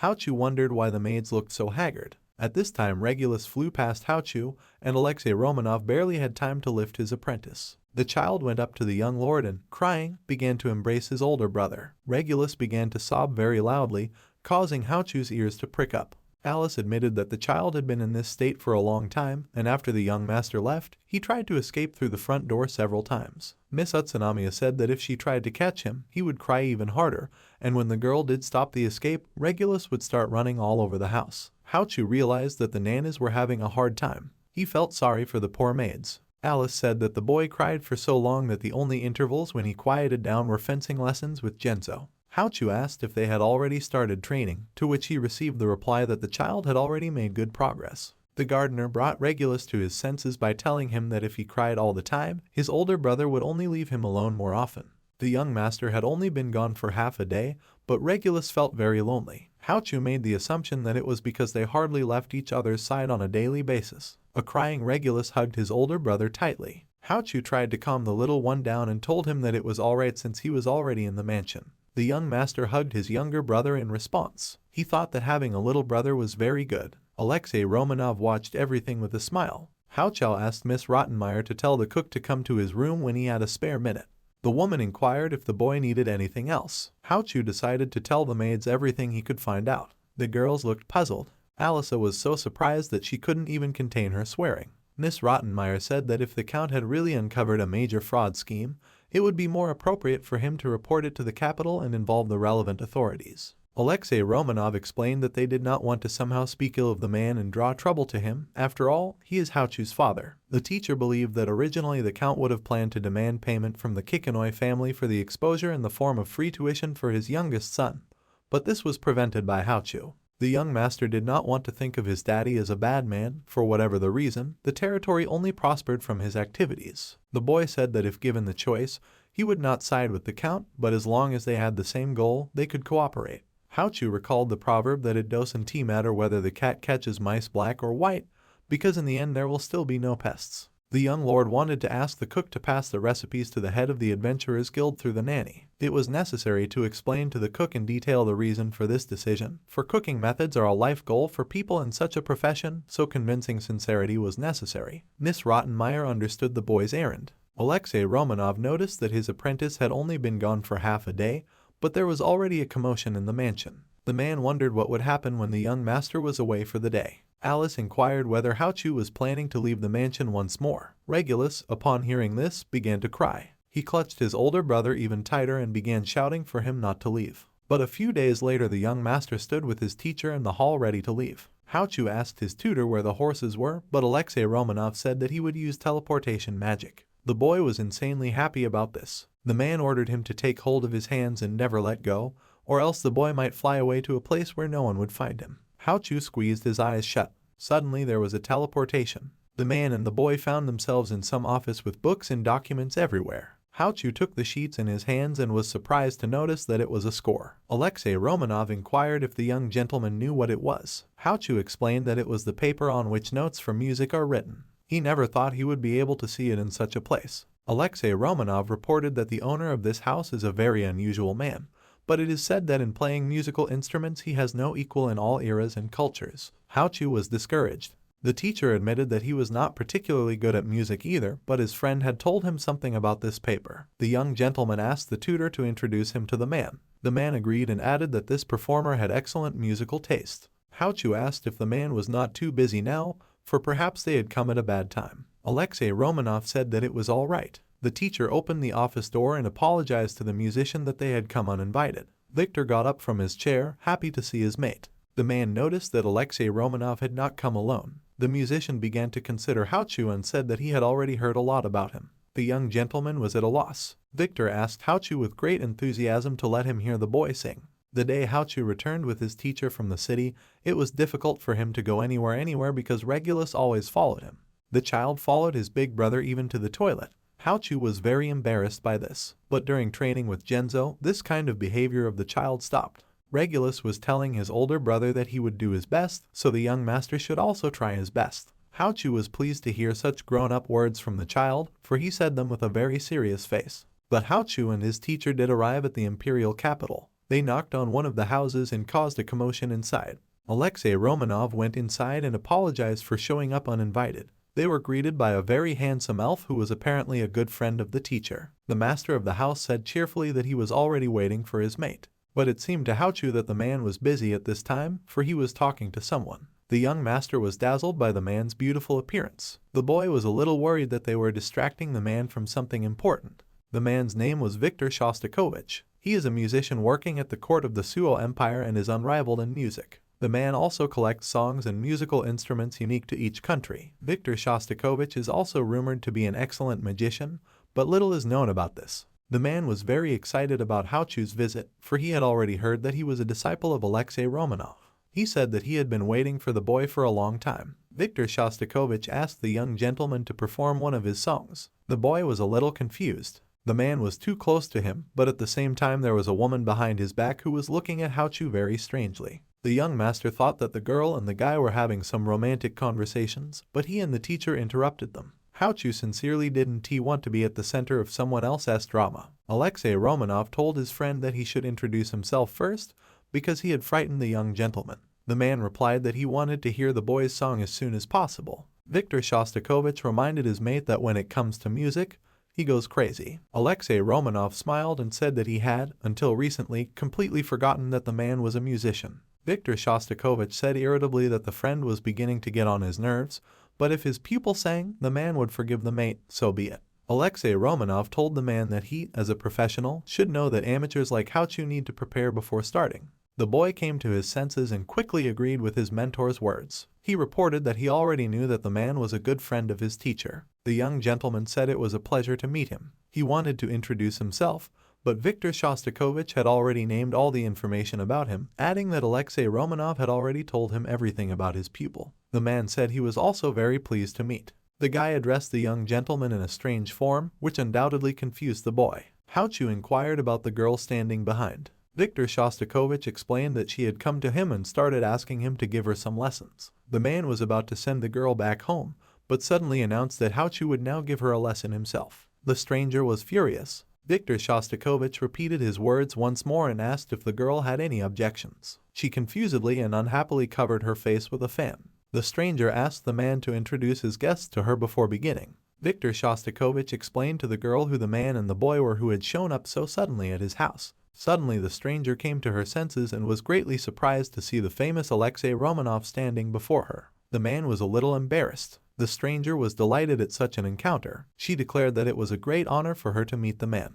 The girl glanced at Haochu, but her gaze did not linger long on the child, so she quickly turned away from him. The young master wanted to ask the stranger what her name was, but he remembered the proverb that if you do not disturb a sleeping god, he will not disturb you. Viktor Shostakovich asked if the girl agreed with his proposal, because if she was not satisfied with something, she could quietly leave. The woman declared that she agreed. Haochu realized that she was hesitating because she was shy. The man said that in that case they would leave the girl alone for a while. But she interrupted the man and said again that she agreed to the condition. The musician was surprised, for he did not expect to hear such an answer. Viktor Shostakovich asked the woman if she was embarrassed to sing in the presence of other people. The stranger became angry and loudly declared that she could sing under such conditions. She resented who the man thought she was. Viktor Shostakovich explained to Haochu that the girl was a singer who would be singing at the next performance at the National Theater. The boy was very impressed with such news. The girl informed him that her name was Maria Crow. Alexei Romanov now realized that the stranger was actually a singer. He said that the girl was a perfect match for them. Maria did not understand what the man meant. The teacher explained that a very distinguished man had entrusted him with the task of developing Haochu's exceptional musical talent, and this important responsibility had compelled him to seek the help of his trusted friend. Alexei Romanov stated that it seemed to him that the man could indeed teach the boy something, however little. The young gentleman was surprised at such words. Haochu whispered to the teacher that Mr. Victor was a court magician, so the mentor's words might have sounded a little harsh to the musician's outstanding skills. The tutor explained that he didn't know how amazing his friend was, so he expressed himself that way. Now it was all clear to the boy. Haochu realized that the tutor, like him, was completely uninterested in something he was not quite versed in. The young master thought that perhaps his previous answers might have seemed to someone quite disrespectful to those who were versed in their craft. The boy concluded that he should watch his language in the future. The girl was asked if she was a member of noble blood. Mary replied that she could not reveal her status but could claim to be an aristocrat. Haochu pondered the woman's answer. Alexei Romanov decided to return to the conversation that affected the singer. He said that there was a theater in the imperial city, and he thought it would be educational to listen to some of the capital's singers. The teacher was going to ask a friend if he had any such contacts. Alexei Romanov said that if not, he would need to ask the musician himself to sing for them. Viktor Shostakovich stated that people had high expectations of his singing, but he was still better at playing musical instruments than he was at possessing the voice. Such an answer puzzled his mentor a bit. As a result, Viktor Shostakovich asked the guests to follow him. They passed into a room in which there was a grand piano. Haochu immediately recognized the musical instrument. Viktor Shostakovich was surprised that a boy of such an age already knew the name of this object. He informed that in this empire this thing is called by a different name, and the term piano is used in the northern kingdom of Lemuria. The man inquired whether the young gentleman had learnt the name from a noble. Haochu was confused but agreed with the musician's words. In his past life, this musical instrument had been called the same everywhere. Viktor Shostakovich asked what Maria could sing best. The girl replied that she was ready to perform a piece of theater called Our Empire is an Eternal Paradise. The man hesitated, trying to recall the melody. Viktor Shostakovich began to play the piano and Maria sang the song. Haochu compared the piece with others, making associations and noting all the details. But the boy noticed how the girl falsified in some places. At the end of the song, Alexei Romanov and his pupil clapped their hands joyfully. Maria glared defiantly at the boy. Viktor Shostakovich told Haochu to stop pampering the woman simply because she was an adult, for the boy had noticed the flaws in the song. The young gentleman was a little confused. Haochu wanted to make an excuse, but Viktor interrupted him and said that the worst thing was that when Maria finished her performance, she was applauded, thus forgiving herself for all her shortcomings. The woman was furious and confused. Alexei Romanov admitted that he thought the singer's performance was amazing. He added that his Haochu applauded because he liked the song. The man asked the musician if the girl had sung well by their standards. Viktor Shostakovich rolled his eyes. He said that perhaps the performance was not bad and impressive by the standards of the National Theater. Alexei Romanov asked for Maria's opinion after Haochu performed his piece. The boy felt quite uncomfortable. The teacher asked the singer to be honest. She smiled and stated that she could not refuse such a request from such a gentleman. Maria asked Haochu to begin. Alexei Romanov wished his student good luck. The boy thanked the tutor. Victor asked if Haochu knew any songs popular in the capital, but the boy replied that he did not. The musician suggested that the boy sing the song he knew best. They agreed that Haochu would perform the piece without accompaniment. The boy prepared to begin. The young gentleman began to sing. Maria was shocked at the child's ability. Viktor Shostakovich agreed that the song was good. It reminded him of wild roses. Haochu confessed that he always performs it while looking at those flowers. The musician thought it was beautiful that the young master's house was blooming with wild roses. Suddenly Mary got up from her chair and inquired how the boy had managed to sing this song. Haochu was startled that it seemed quite strange to the girl. The young master reported that he had once been told to sing remembering his magical nerve. He also had good hearing, so it helped stabilize his song. Maria inquired whether the person who had given the young gentleman such advice was as respected as Alexei Romanov. Haochu cheerfully declared that this was so, but suddenly he felt rather uncomfortable. The girl confessed that thanks to the child she was finally awake. She told the boy to come to the National Theater in a fortnight to hear the real Maria Crow sing. Haochu was delighted that he had been so unthinkably lucky. Suddenly the young gentleman came to his senses and realized that the woman had actually learned his lesson. The singer reported that she had never heard the song before, but it was not bad when sung by the boy. Maria advised the child to continue to develop his talent.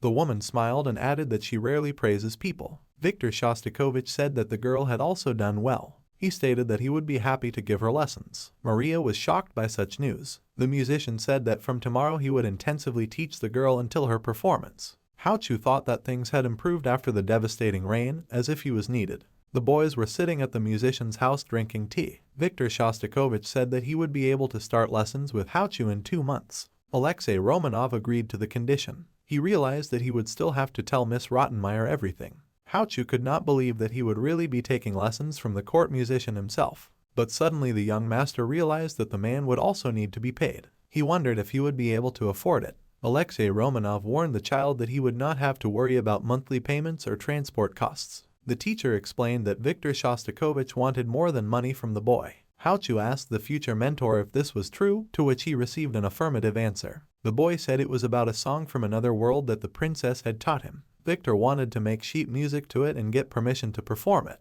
The young gentleman was shocked by such news. The man explained that he thought he could perform the piece himself, because after the boy sang the song, the musician reproduced everything he remembered on paper, but he failed. Viktor Shostakovich once more inquired whether the boy had learnt the piece from the goddess. If so, there was no way he would be able to write the sheet music for it on his own. But the man needed permission to do so. Haochu said that he was sure that the princess would like such an idea, so on his return the boy promised to ask the girl for permission. Viktor Shostakovich was very grateful to the young gentleman. The man began to hug his future student.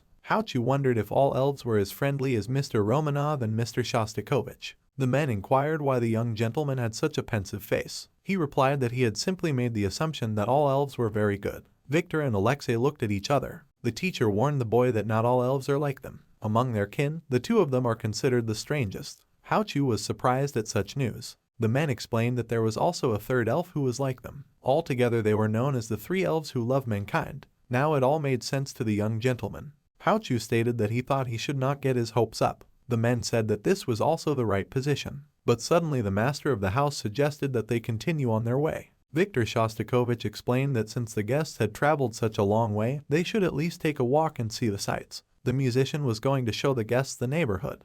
Haochu happily remarked that this was the first time he was going out for a walk somewhere other than the Kikanoi grounds. Viktor explained that the capital is a very crowded place and the streets are very confusing, so one should not go far away from it, for one can get lost. Children often get lost in these places. The boys walked hand in hand down the street. Haochu thought it was terrible that children get lost in the city. Viktor explained that they were now near the main street, March Market, so it was quite lively around. The young gentleman began to look at the spice counter. Alexei Romanov remarked that these were quite rare spices. Viktor Shostakovich confessed that it was the first time he himself had seen them, although he often walks in this place.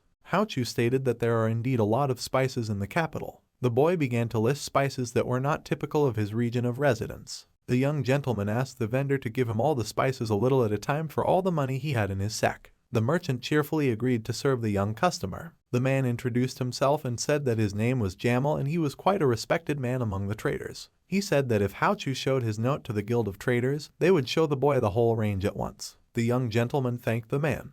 Haochu informed the teacher that with this spice, they could glorify the Kikonoi territory. Alexei Romanov did not understand how it would help them in this endeavor. The young master explained that thanks to it he would be able to make curry. Haochu wondered if his teacher had heard of such a dish. The boy explained that it was vegetables and meat in a spicy broth mixed with spices, served with rice. Alexei Romanov was surprised that there was such an interesting dish because he had traveled a lot and been to the homeland of spices, but this was the first time he had heard of curry. Haochu was excited because he would be the innovator of this recipe. He was looking forward to the moment when he could make the curry himself and taste it. Alexei Romanov suggested that his pupil should have a little fun, for they were not in the capital every day. Viktor Shostakovich supported this idea by saying that for children play is also work. Haochu was surprised and said that he was having fun as it is. The teacher informed him that there were better options. Suddenly the young master saw an interesting cloth and dragged his mentor after him. But Haochu was very surprised at the other find. He reached the statue of the goddess and looked at it in amazement.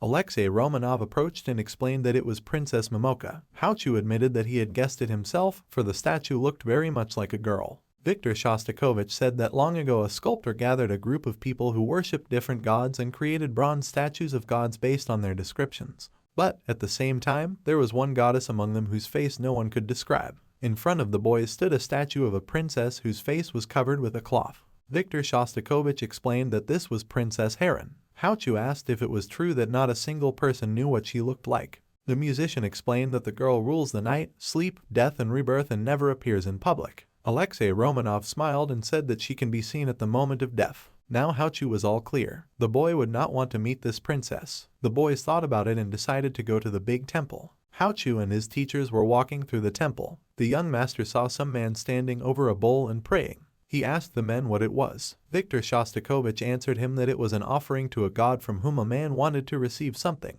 Usually silver or copper coins are used for such an offering. Haochu asked his tutor who Igor was. The boy had not yet met this god, but somehow he still received a blessing from him. He thought it would be a good idea to pay him a visit. The boys approached the large statue. Suddenly Haochu saw a strange picture. In front of him in the air was Igor. The boy said that the young gentleman could keep his first money, which was earned by honest labor. The man greeted the boy and said that his name was Igor. He looked at the child carefully. Haochu was at a loss. The boy mouthed that he was pleased to meet the god. Igor knew that this was the first time he was seeing the young lord. The boy said that there was no need for him to bow, so he ordered Haochu to raise his head, for he hated all formalities. The young master looked awkwardly at the god of technology. One could see how Igor was glowing. The young master thought that the gods were beautiful to the point that it was a bit even frightening. Igor asked what the boy's strange look was and whether it offended him in his thoughts. Haochu said that he wouldn't dare to do such a thing, it's just that the man looks excellent. Igor laughed, calling the young master a flatterer.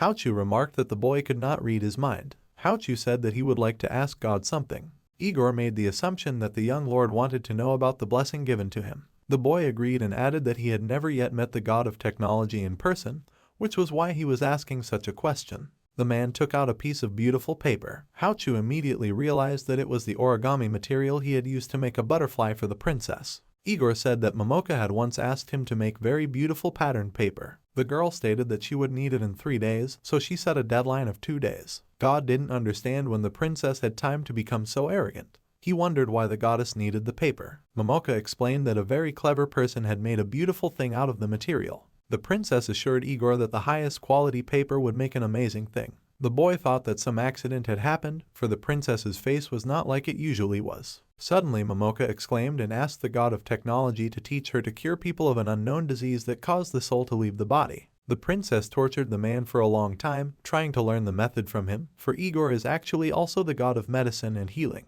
The guy figured out that Momoka, who throughout her life didn't care about people, was suddenly genuinely concerned about someone's health. When Igor asked the goddess for details, Haochu's name came up. That was how the god knew about the young master. Igor declared that he was grateful to the boy. He explained that the faith provided to him by all living beings is the source of the god's power. Igor said that Momoka and some other deities are powerful in themselves because they are the personification of nature that everyone believes in. Guy is the god of medicine and technology, so all the power he has is derived by him from humans. He explained that if Momoka takes an interest in people and gives them some benefit, then maybe a business will come out of it. In that case, Igor's power would increase and he would in turn benefit the humans even more. In this case, the economy of mankind will increase greatly. The god of technology added that the idea of mutual generosity and prosperous relationships between humans and other beings would take root. To Haochu, this strongly resembled his ideal model of Kikonoi territory development.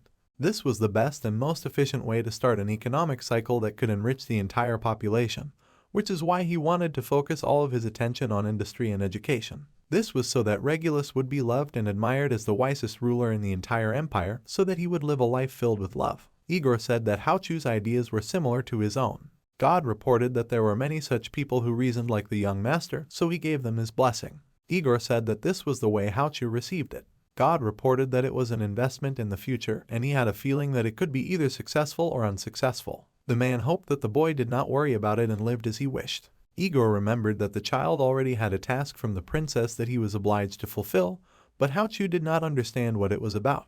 The man explained that the boy was obliged to dedicate a beautiful song to the girl. The young master was furious, for he had only now learnt of this task.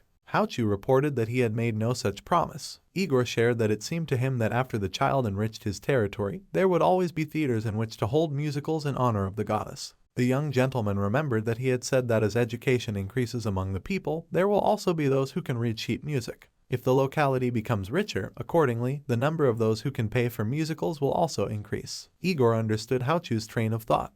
He reported that Momoka had already become bewildered. The boy came to his senses and was frightened. He did not know whether it was possible not to fulfill a promise made to a god.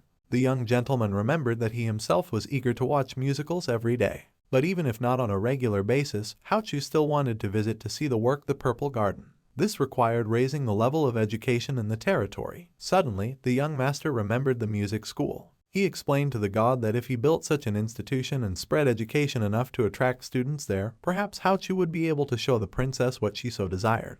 Igor patted the boy on the head and said that in that case, he didn't have to worry, but just do his best. The young master was in agreement with the man's words. Haochu realized that even if he did not live long, it would be quite good for him to achieve another goal besides raising his younger brother. Suddenly, the boy inquired what kind of bracelet the young master had in his bag. The boy started looking for the thing, in parallel explaining that it was a friendship bracelet he had made the other day. Haochu revealed that he had used embroidery thread. He was able to create different patterns by changing the order of increasing thickness. The boy took out the wares to show it to the god. Igor put the bracelet on his wrist and stated that he would take the item as an offering. The man started to leave as Haochu came to his senses and tried to stop the god. The child wondered why Igor-san had bestowed super grace skills on him. The kid declared that it wasn't his doing. He explained that Haochu must have done something to the princess or demonstrated some skills to her. It turns out that if a god recognizes a person's qualities as outstanding, they naturally come out on the better side.